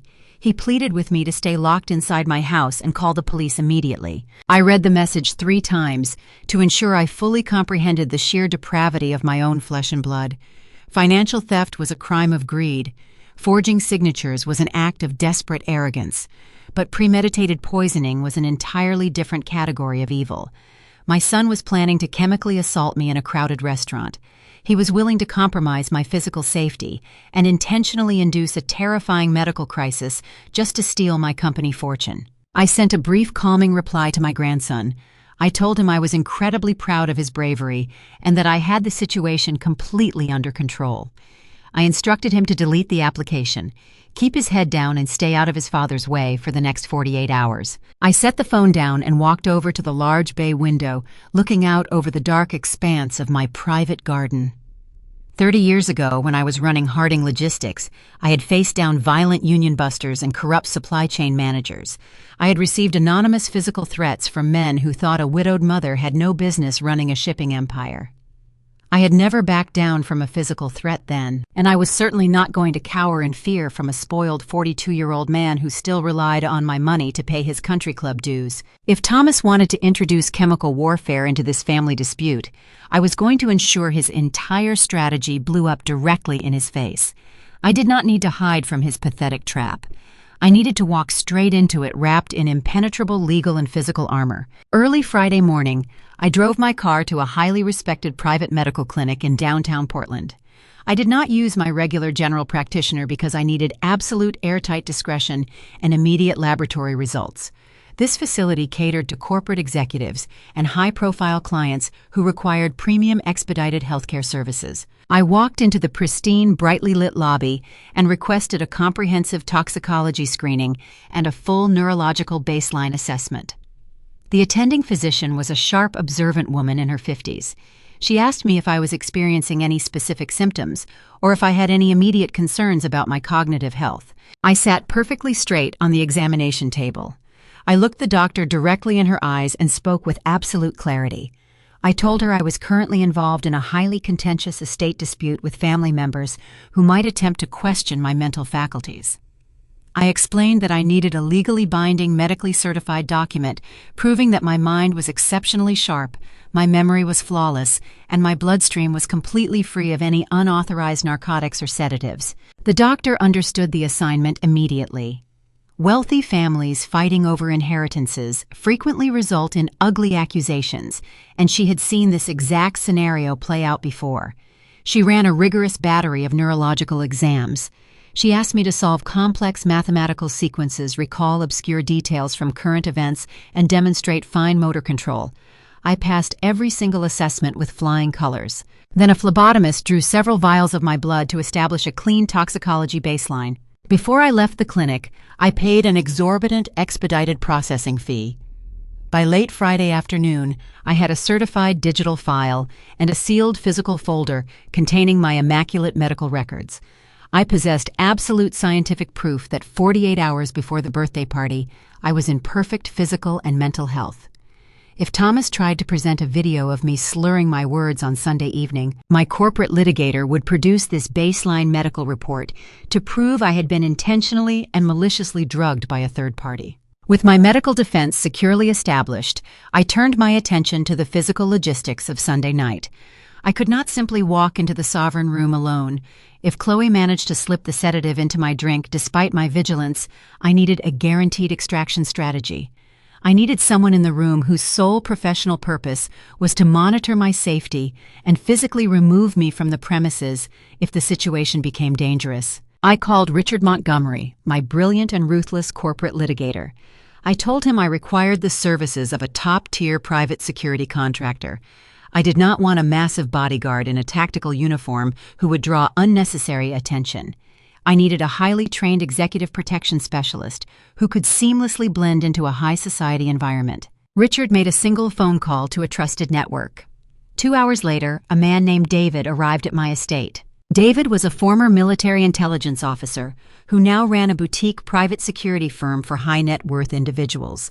He arrived wearing a flawlessly tailored dark suit that probably cost more than my son's entire wardrobe. He had a calm, observant demeanor and eyes that constantly scanned the perimeter of the room. He did not ask intrusive questions about family dynamics. He simply asked for the operational parameters of the upcoming assignment. I poured us both a cup of black coffee and laid out the exact choreography of the birthday party. I told David that he would be acting as my newly hired private chauffeur and personal assistant.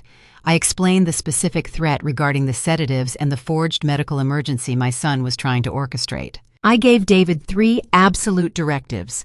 First, he was to remain within a 20-foot radius of me at all times during the event.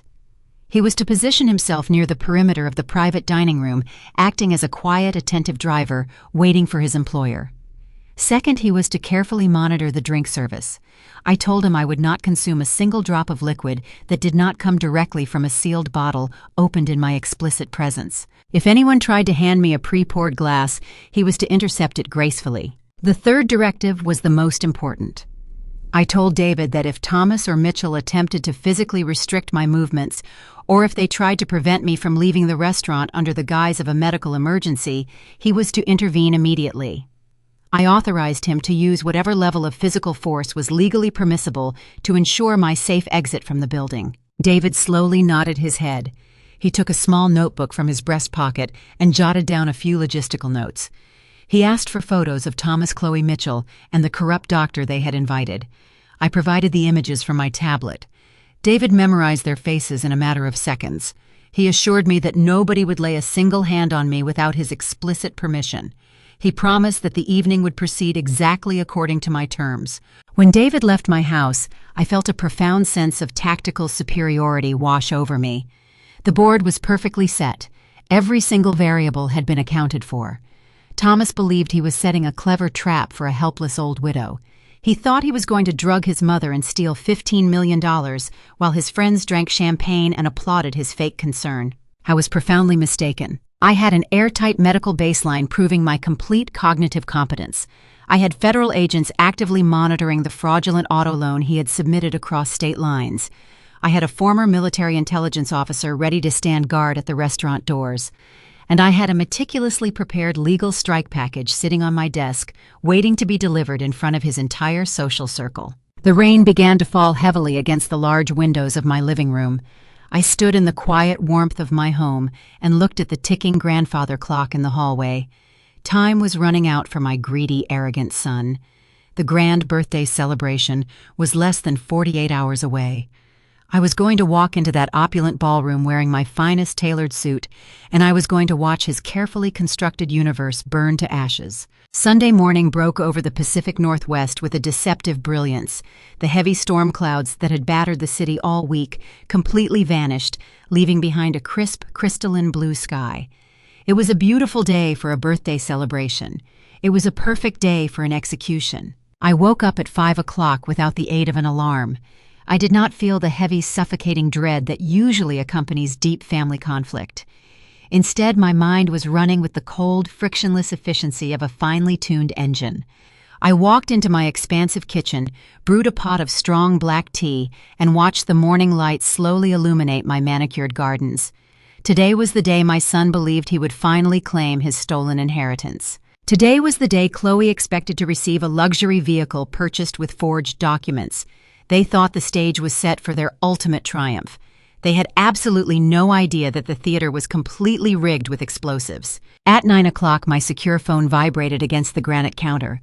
It was Richard Montgomery calling to confirm that the legal strike package was officially complete. He informed me that a federal judge, after reviewing the undeniable video evidence of Chloe stealing my medication and the digital footprint of the fraudulent auto loan, had signed the emergency orders late Saturday night. The wheels of justice had been silently set into motion while my son was likely sleeping off a glass of expensive bourbon. Richard dispatched a private courier to my estate to deliver the physical documents. When the courier arrived, I took the heavy manila envelope into my private study and spread the contents across my mahogany desk. The sheer weight of the paperwork represented the total annihilation of my son's existence. I ran my fingers over the crisp, heavy stock paper. The first document was a comprehensive financial statement directly from William. It detailed the completely frozen status of the emergency account. The balance line was printed in bold black ink, displaying a glorious, undeniable zero. There was no money for a luxury vehicle. There was no hidden cash reserve for a lavish lifestyle. The well had run completely dry. The second document was far more severe. It was a judicially mandated emergency restraining order. The legal language was uncompromising and absolute. It legally barred Thomas and Chloe from coming within 500 feet of my physical person, my residence, or any business entities associated with my name. It explicitly revoked any assumed medical proxy or financial authority. It effectively rendered them legal strangers to me. If they even attempted to approach me after tonight or tried to contact me outside of legal channels, they would be immediately handcuffed and dragged to a holding cell. The state had officially recognized them as dangerous predators. The final piece of the arsenal was a massive civil lawsuit drafted by Richard. It meticulously outlined their coordinated attempts at financial exploitation, elder abuse, and wire fraud. It demanded complete restitution, punitive damages, and immediate asset forfeiture. I looked at the towering stack of legal destruction and felt a profound sense of closure. My son had demanded a fortune, and I was giving him a lifetime of catastrophic debt and federal litigation. I did not stuff these life-altering documents into a plain legal folder. I wanted to deliver my wrath with the same theatrical flair they had used to deceive me. I walked to a secure storage closet and retrieved a luxurious velvet-lined jewelry box. It was a deep midnight blue, originally designed to hold a substantial diamond necklace. I carefully folded the bank statement, the restraining order, and the civil lawsuit until they fit perfectly inside the velvet interior. I closed the lid with a satisfying snap. I found a spool of pristine gold silk ribbon and tied an immaculate bow around the box. It looked exactly like a lavish, expensive birthday present. It was a beautiful Trojan horse carrying an absolute nightmare inside. With the gift securely prepared, I turned my attention to my physical presentation. For the past 6 months, I had deliberately worn soft cardigans, neutral colors, and modest slacks to support their delusion that I was a fading, compliant widow. I walked into my expansive master closet and pushed all of those pathetic garments to the back.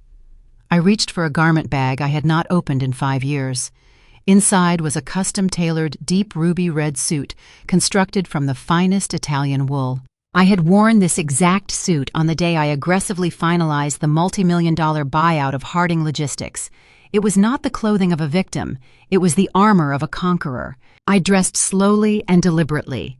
The structured shoulders and sharp lapels instantly transformed my posture, pushing my spine perfectly straight. I brushed my silver hair back into a sleek, uncompromising style. I applied a bold, striking shade of red lipstick that I had avoided for years. I clipped a pair of heavy vintage diamond earrings into place. These were the exact earrings my late husband had given me when we hit our first $1 million in revenue. I looked at my reflection in the full-length mirror. The frail, confused grandmother they expected to see tonight was completely dead. The woman staring back at me was a ruthless corporate titan ready to liquidate a terrible investment. At exactly 5 o'clock in the evening, my private security contractor arrived. David stood in my foyer wearing an immaculate charcoal suit. He looked like an exceptionally high-end personal driver, but his rigid posture and the sharp, calculating way he scanned the room revealed his military intelligence background. I handed him a secure earpiece that linked directly to a private communication channel. He slipped it in discreetly, adjusting the volume. I asked David if the perimeter at the Sovereign Room was secure. He confirmed that his team had already swept the venue. He informed me that 2 undercover federal agents were currently sitting at the restaurant's lobby bar, casually sipping sparkling water and waiting for my signal. He also confirmed that Mitchell had arrived early and was currently standing near the valet station, aggressively polishing the hood of the stolen Porsche Cayenne. They were all there eagerly waiting for their prey to arrive. I picked up the velvet-wrapped gift box, my evening clutch, and a pristine black trench coat. I walked out of my front door and let David guide me to the back seat of his sleek black luxury sedan. As we pulled out of my gated driveway and headed toward the city center, the atmosphere inside the vehicle was charged with electric anticipation. I sat perfectly still in the plush leather seat and allowed myself to visualize what Thomas and Chloe were doing at this exact moment. Chloe was undoubtedly posing for photographs wearing a dress she could not afford, showing off for friends who only tolerated her because they thought she was marrying into endless wealth. She was probably holding a glass of expensive wine, secretly touching the crushed sedative in her designer purse, waiting for the perfect moment to poison her mother-in-law. Thomas was likely sweating profusely under his tailored jacket. He was carrying a maxed-out credit card, terrified that the restaurant manager might run a secondary authorization for the massive deposit. He was desperately waiting for me to arrive so he could execute the drugging trigger, the fake medical emergency, and finally seize my fortune. He probably thought his heart was racing from the thrill of the scam. He did not realize his body was simply anticipating its own imminent destruction. The city lights of downtown Portland began to illuminate the interior of the car as we approached the financial district.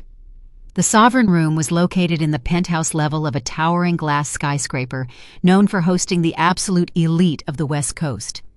David smoothly navigated the heavy sedan through the evening traffic, his eyes constantly checking the rear view and side mirrors. I looked down at the beautiful gold ribbon resting on my lap. My breathing was slow and measured. The tension in the air was so thick it felt almost suffocating. The silence inside the luxury vehicle was not peaceful. It was the terrifying, breathless vacuum that occurs right before a massive detonation. We turned the final corner, and the grand illuminated entrance of the restaurant came into view. I could see the gleaming silver body of the Porsche Cayenne parked right in the center of the VIP valet circle. Mitchell was standing next to it, grinning like a fool. I tightened my grip on the velvet box, feeling a surge of pure, unadulterated power as the car slowed to a halt. The crisp evening air of downtown Portland vanished the moment David opened the heavy glass doors of the Sovereign Room for me. I stepped into the grand foyer and was immediately enveloped in an atmosphere specifically engineered to separate the wealthy from the rest of the world. The air smelled of rare imported orchids and roasted bone marrow. Massive crystal chandeliers cast a warm golden glow over the immaculate polished marble floors. It was a space designed entirely to make people feel secure in their own superiority. I handed my black trench coat to the eager attendant, revealing my deep, ruby-red tailored suit. I saw several heads turn in my direction. The guests who knew me were accustomed to seeing a quiet widow in beige cardigans and sensible shoes. Tonight they were looking at the founder of a corporate logistics empire. I navigated through the crowded room with slow, deliberate steps. David remained exactly 20 feet behind me, blending seamlessly into the background as an attentive personal driver, waiting for his employer. The private ballroom was cordoned off by heavy velvet ropes. Inside, a string quartet played a classical arrangement of a modern pop song. Waitstaff glided across the floor carrying silver trays of expensive champagne flutes and intricate appetizers. Chloe had spared absolutely no expense for her own celebration. She had invited over 100 guests. Most of them were corporate climbers, local socialites, and people who strictly measured human value by the brand of a watch or the zip code of a house. I spotted my daughter-in-law holding court near the massive floor-to-ceiling windows that overlooked the glittering city skyline. Chloe was wearing a shimmering emerald green gown that left very little to the imagination. She was surrounded by a circle of women who were laughing a bit too loudly at her jokes. She looked positively radiant, fueled by a toxic combination of extreme vanity and the absolute certainty that she was about to become unimaginably rich. I watched her gracefully accept a compliment from a woman dripping in diamonds. Chloe smiled and humbly deflected the praise, playing the role of the grounded, generous hostess. It was a spectacular performance. She was a natural-born deceiver. Thomas was standing near the private bar holding a glass of dark amber liquor. He was speaking with a group of men in expensive tailored suits, but he looked incredibly tense. His shoulders were rigid, and he kept shifting his weight from one foot to the other. He occasionally glanced toward the restaurant entrance with a look of barely concealed panic. I knew exactly what was running through his mind. I was terrified that the restaurant management might approach him about the massive deposit he had been forced to put on his personal credit card. He was desperate for this evening to proceed exactly according to his sinister schedule so he could finally secure the legal authority to access my frozen bank accounts. I continued my slow walk across the ballroom and noticed a specific man sitting quietly at a corner table. He was nursing a glass of sparkling water and observing the crowd with clinical detachment. I recognized him instantly from the photographs David had memorized. It was Dr. Gregory Sanders. He was the corrupt physician Thomas had bribed to officially witness my fabricated mental collapse. He was sitting there waiting patiently to earn his illegal paycheck. I had no idea that his entire medical career was about to be permanently revoked by the state licensing board. Chloe finally noticed my arrival. Her eyes widened for a fraction of a second when she saw my vibrant red suit. She clearly had not expected me to look so sharp and formidable, but she quickly recovered her composure and plastered a bright, welcoming smile across her face. She walked over to me with her arms outstretched. She embraced me in a suffocating hug that smelled heavily of expensive floral perfume. She raised her voice so the surrounding guests could hear her perfectly. She thanked me profusely for coming and told me how incredibly worried she had been that I might be too tired to attend such a loud event. I smiled back at her with flawless, polite grace. I told her I would not have missed this milestone birthday for anything in the world. I kept my voice soft and slightly hesitant, playing directly into her fabricated narrative. Thomas hurried over to join us. He gave me a quick, stiff hug. He asked me if I was feeling all right and if I needed to sit down immediately. I told him I was perfectly fine, just a little overwhelmed by the large crowd and the bright lights. I let my eyes wander around the room, as if I was slightly confused by my surroundings. Thomas exchanged a highly satisfied look with Chloe. They were completely convinced that their psychological conditioning was working, and my mind was already failing. The restaurant staff began directing the guests to take their seats for the formal dinner service. The dining tables were covered in crisp white linen and adorned with massive floral centerpieces. I was seated at the primary table of honor right next to Thomas and Chloe. Dr. Sanders was seated directly across from me. It was a strategic placement designed to give the corrupt physician a clear, unobstructed view of my impending chemical breakdown. David stood quietly near the entrance of the dining room, his eyes constantly sweeping the perimeter of the room. The dinner service lasted for nearly 2 hours. Course after course of incredibly expensive food was placed in front of us. I ate sparingly, maintaining my facade of a frail woman with a declining appetite. The conversations around me revolved entirely around stock portfolios, exclusive vacations, and country club politics. I listened to these people boast about their wealth, while my son sat beside me silently plotting to steal mine. Finally, the waiters cleared the dessert plates and poured fresh champagne for the guests. The string quartet stopped playing. Thomas stood up from his chair and tapped a silver spoon against his crystal glass. The gentle chiming sound echoed through the grand ballroom, demanding the attention of the crowd. The conversation slowly faded into an expectant silence. Thomas picked up a microphone provided by the venue staff. He smiled warmly at the assembled guests. He began to deliver a speech that was so profoundly hypocritical, it almost made me admire his sheer audacity. He started by thanking everyone for coming to celebrate the love of his life. He spoke eloquently about Chloe and her unmatched dedication to their family. He painted a masterful picture of a perfect, loving marriage built on mutual respect and shared moral values. The audience listened with rapt attention, completely captivated by his charming, charismatic delivery. Then Thomas shifted the focus of his speech. His tone dropped to a lower, more serious register. He looked down at me with an expression of deep, manufactured sorrow. He told the crowd that the past year had been incredibly challenging for our family. He spoke about the tragic reality of aging and the painful emotional burden of watching a beloved parent slowly lose their independence. He praised my decades of hard work building a logistics empire, but he tragically declared that it was finally time for me to rest. He painted himself as the devoted son who was bravely stepping up to carry the heavy responsibilities that I could no longer safely manage. He essentially told a room full of Portland high society that his mother was losing her mind and he was the selfless hero saving the family legacy. I could hear sympathetic murmurs rippling through the wealthy crowd. Several women looked at me with expressions of deep, profound pity.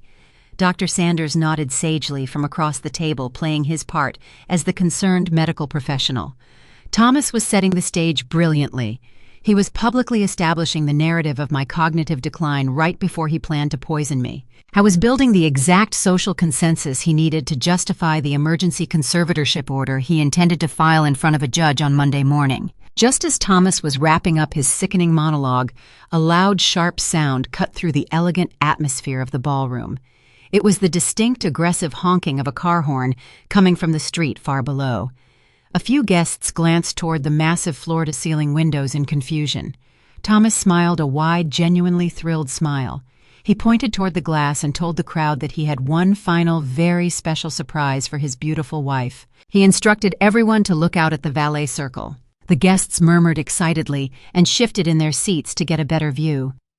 Down on the illuminated street level, a brand-new gleaming silver Porsche Cayenne was parked directly in front of the main restaurant doors. It was polished to an absolute mirror finish, reflecting the city lights like a massive, precious gemstone. Stepping out of the driver's seat and waving up at the towering skyscraper was Mitchell.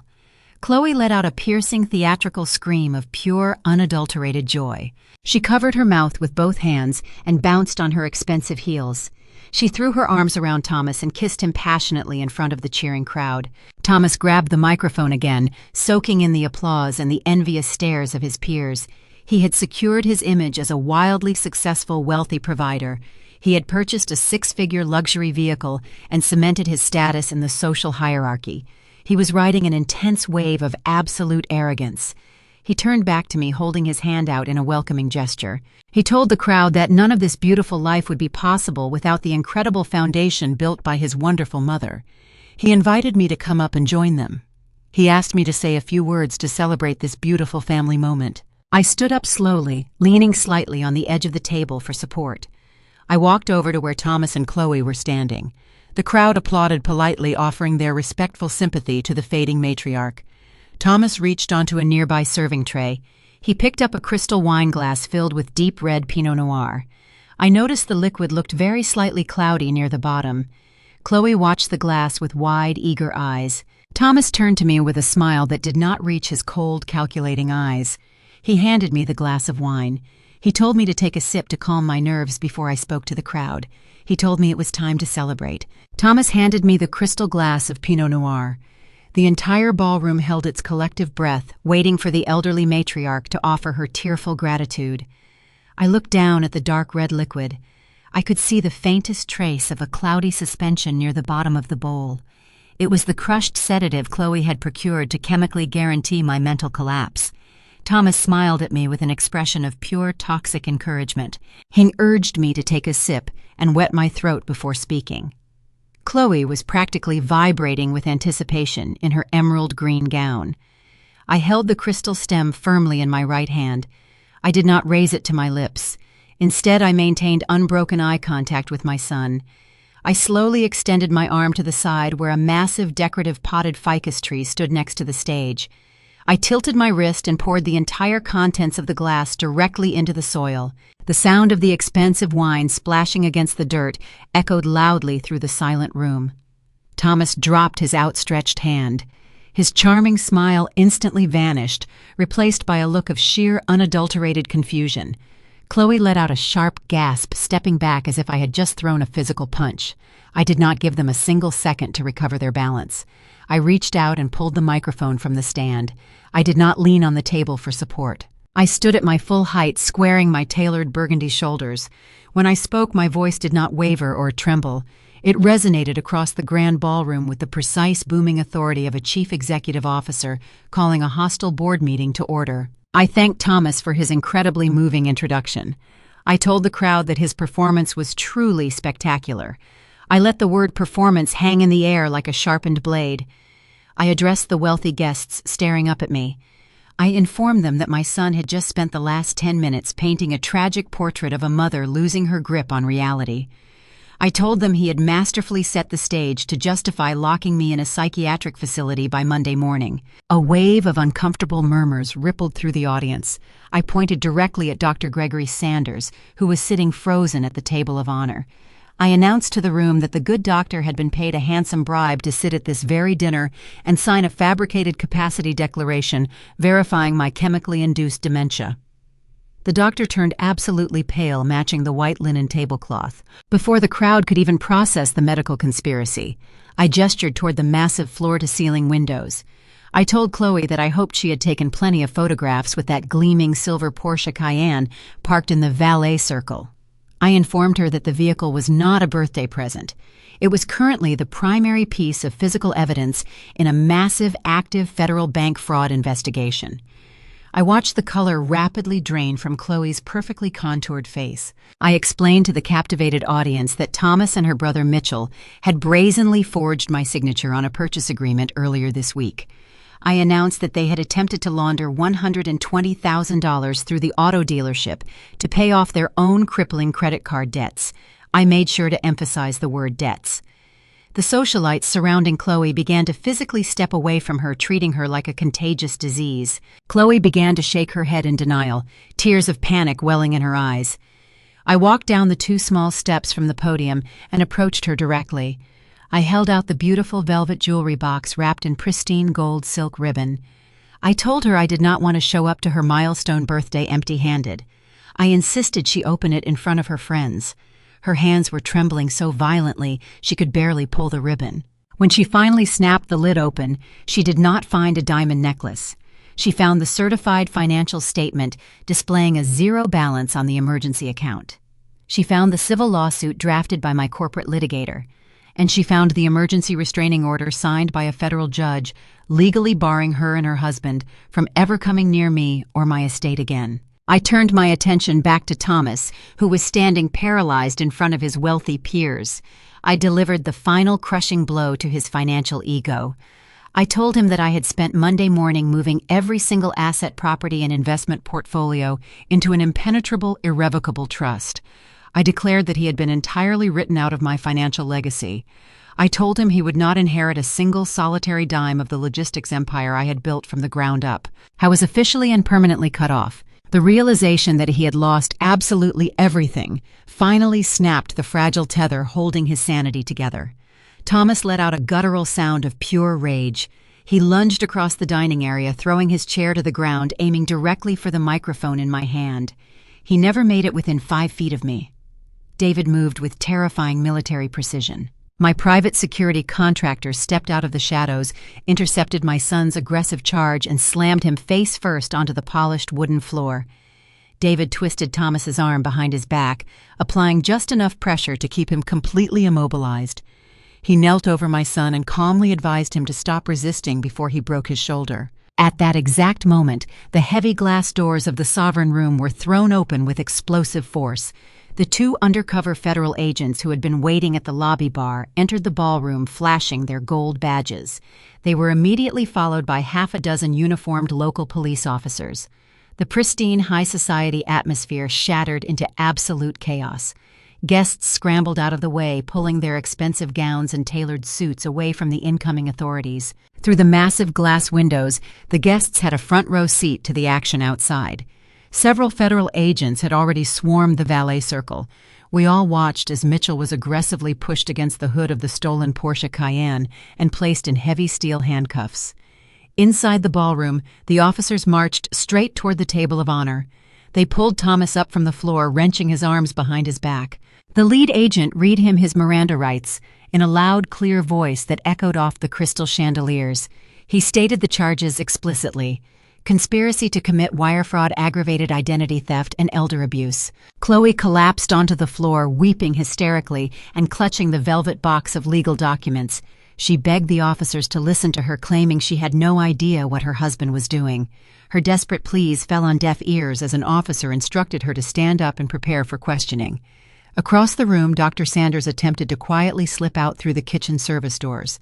A federal agent intercepted him, instantly blocking his escape path. The agent informed the corrupt physician that his medical license was currently under emergency review by the state board and that he was being detained for participating in a criminal conspiracy to deprive a senior citizen of their civil liberties. I stood in the center of the grand ballroom, completely untouched by the chaos unfolding around me. The carefully constructed facade of my son's privileged life lay in absolute ruins at my feet. The wealthy socialites and corporate climbers stood frozen in stunned silence. They had come to this opulent venue to drink expensive champagne and celebrate a fake image of success. Instead, they had just witnessed the surgical destruction of two arrogant predators. I adjusted the cuffs of my tailored ruby red suit and handed the microphone back to the terrified events manager. I did not look back at Thomas as they marched him out of the room in handcuffs. The grieving widow was officially dead. The architect of their destruction was going home. The morning after the grand birthday celebration, my house was completely silent. It was not the oppressive, heavy silence of a woman who had just lost her family. It was the clean, pristine silence of a massive surgical extraction successfully completed. The toxic tumor that had been draining my resources and plotting against my freedom had been entirely removed. For the first time in over a decade, I woke up and realized I did not have to worry about managing my son's artificial crises or funding his arrogant lifestyle. I brewed my morning tea and sat in the sunroom watching the local news on my tablet. The story of the spectacular arrests at the Sovereign Room had not made the front page yet, but the legal shockwaves were already destroying the foundations of their lives. My corporate litigator, Richard Montgomery, called me precisely at 9 o'clock. He sounded deeply satisfied. He informed me that Thomas had spent the entire night sitting in a holding cell at the Federal Detention Center, wearing his wrinkled designer suit and demanding to speak with his mother. He actually believed I would pay his exorbitant bail. I thought that after parading me in front of a ballroom full of socialites and attempting to poison my wine, I would still write a check to bring him home. I told Richard to let him sit on the cold concrete. I had spent 30 years protecting that boy from the consequences of his actions. I was finally giving him the ultimate gift of absolute accountability. The swiftness of the federal justice system is truly a magnificent thing to behold when presented with flawless evidence. The Criminal Investigation Division of the Internal Revenue Service and the Federal Bureau of Investigation descended upon Mitchell's luxury auto group on Monday afternoon. They did not knock politely. They executed a coordinated raid. Agents carried out dozens of boxes containing years of fraudulent financial records. The corporate ownership of the dealership fired Mitchell before the sun went down. The state regulatory board immediately and permanently revoked his license to sell vehicles or manage automotive financing. Mitchell's arrogant facade crumbled the moment he was placed in an interrogation room. Faced with decades in a federal penitentiary for wire fraud and money laundering, he immediately turned on my son. He offered the prosecutors everything he knew about Thomas's illicit financial strategies in a desperate bid for a reduced sentence. But there is no leniency for a man who uses his business to facilitate the theft of an elderly woman's life savings. Mitchell was ultimately sentenced to 4 years in federal prison. He lost his career, his reputation, and his freedom, all because he thought he could outsmart a widow. Chloe demonstrated her true nature faster than I could have ever predicted. The moment she realized Thomas was facing severe federal charges and had been completely written out of my $15 million estate, she scrambled to save herself. Within 48 hours of the disastrous birthday party, she filed for a rapid divorce. She hired an aggressive family lawyer and attempted to paint herself as a clueless, innocent housewife who had been completely manipulated by her criminal husband. She wanted to distance herself from the sinking ship and walk away with half of whatever assets they had left. Her survival strategy was pathetic and entirely useless. She had fundamentally misunderstood how aggressively my legal team had moved against them. The civil lawsuit I had filed demanded immediate asset forfeiture to cover the damages of their attempted fraud and elder abuse. Furthermore, the bank holding the mortgage on their sprawling modern farmhouse was notified of the federal indictments. Because Thomas had used fraudulent income projections to secure his personal credit lines, the bank instantly accelerated his debts and called in the loans. Chloe discovered very quickly that she owned absolutely nothing. The massive down payment I had gifted them for the house was legally clawed back into my irrevocable trust. The bank foreclosed on the property within a matter of weeks. The repo agents arrived on a Tuesday morning and seized the expensive furniture, the designer artwork, and the luxury vehicles parked in their driveway. Chloe called me 6 times that week, leaving desperate, sobbing voicemails begging for a temporary loan just so she could rent a small apartment. I listened to her tears and felt absolutely nothing. This was the same woman who had stolen my blood pressure medication and mocked my supposed cognitive decline. I deleted her voicemails and blocked her number permanently. She was eventually forced to move into a tiny, cramped studio apartment on the wrong side of town, working a grueling retail job just to afford her groceries. Her high society friends abandoned her the moment her credit cards were declined. The criminal trial for my son never actually happened. When Thomas's overworked public defender saw the mountain of irrefutable evidence we had compiled, he told my son he had absolutely no chance of winning in front of a jury. They had the crystal-clear hidden camera footage of him conspiring to gaslight me. They had the forged purchase agreement from the auto dealership. They had the digital footprint of the wire fraud. And most damning of all, they had the medical report from the corrupt physician who had already surrendered his medical license and agreed to testify against Thomas to avoid jail time. My son was completely cornered. 3 months after the birthday party, I sat in the front row of the federal courthouse wearing a sharp charcoal suit.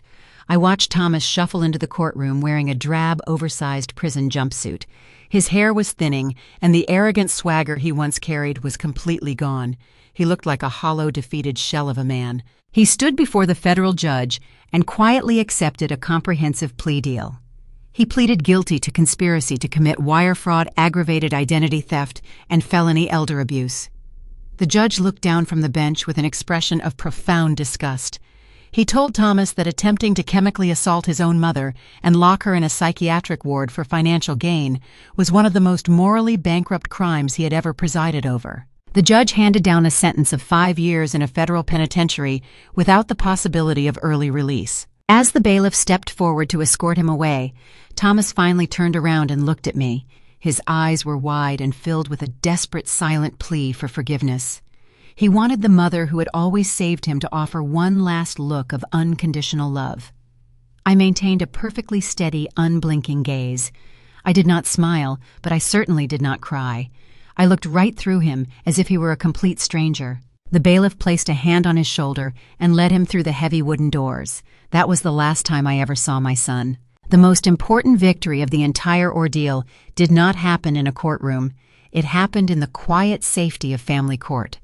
Because Thomas was a convicted federal felon and his biological mother was out of the picture, I filed an emergency petition for the full permanent legal guardianship of my 16-year-old grandson. The judge granted my petition in less than 20 minutes. I brought Lucas home to my estate that very same afternoon. We spent the first week transforming one of the large guest suites into a space that was entirely his own. We threw away the pretentious, expensive clothes his father had forced him to wear and bought him the comfortable, casual things he actually liked. I opened a dedicated educational trust fund specifically for his college tuition, ensuring he would never have to worry about student loans or financial insecurity. I watched the heavy burden of anxiety slowly lift from his young shoulders. He stopped flinching when doors closed too loudly.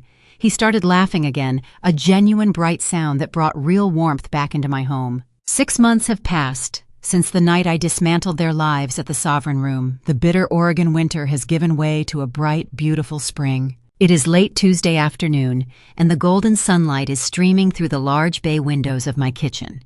I am standing at the granite island, pouring a fresh cup of Earl Grey tea from my favorite porcelain pot. The house smells like roasted chicken and fresh herbs. The environment is perfectly peaceful, completely devoid of the toxic manipulation that used to poison my days. Lucas is sitting on one of the tall kitchen stools with his geometry textbook open in front of him. He is chewing on the end of his pencil, staring intently at a complex equation. He looks healthy, strong, and completely safe. He asks me a question about a variable, and I lean over to help him work through the logic of the math problem. We figure out the answer together, and he gives me a bright, grateful smile. I take a slow sip of my tea and look out at my vibrant, blooming garden. I think about the empire I built from a single rusted delivery truck. I think about the millions of dollars safely locked away in my trust and the absolute freedom that comes from knowing my future is entirely secure. But as I stand here watching my grandson study, I realize a profound universal truth. Real power is not measured by the number of zeros in your investment portfolio. Real power does not come from owning luxury vehicles or hosting extravagant parties at exclusive restaurants. Real absolute power is the mental clarity to recognize when a relationship has become a parasite. It is the emotional strength to look at a tumor, even if that tumor carries your own last name and possesses the surgical precision required to cut it out before it consumes you. I survived the corporate world by eliminating bad investments. I survived my own family by recognizing that blood does not automatically grant someone the right to destroy your peace. I protected my wealth, but more importantly, I protected my dignity and the future of an innocent boy who deserved a real home. Thank you for staying with me until the very end of this journey. I hope my story serves as a reminder that your kindness should never be an invitation for exploitation, and your age is never a reason to surrender your authority. Please let me know in the comments which city you are watching from, so I can see how far this message of empowerment has traveled. Do not forget to subscribe to the channel for more stories of strength and survival. Take care of yourself.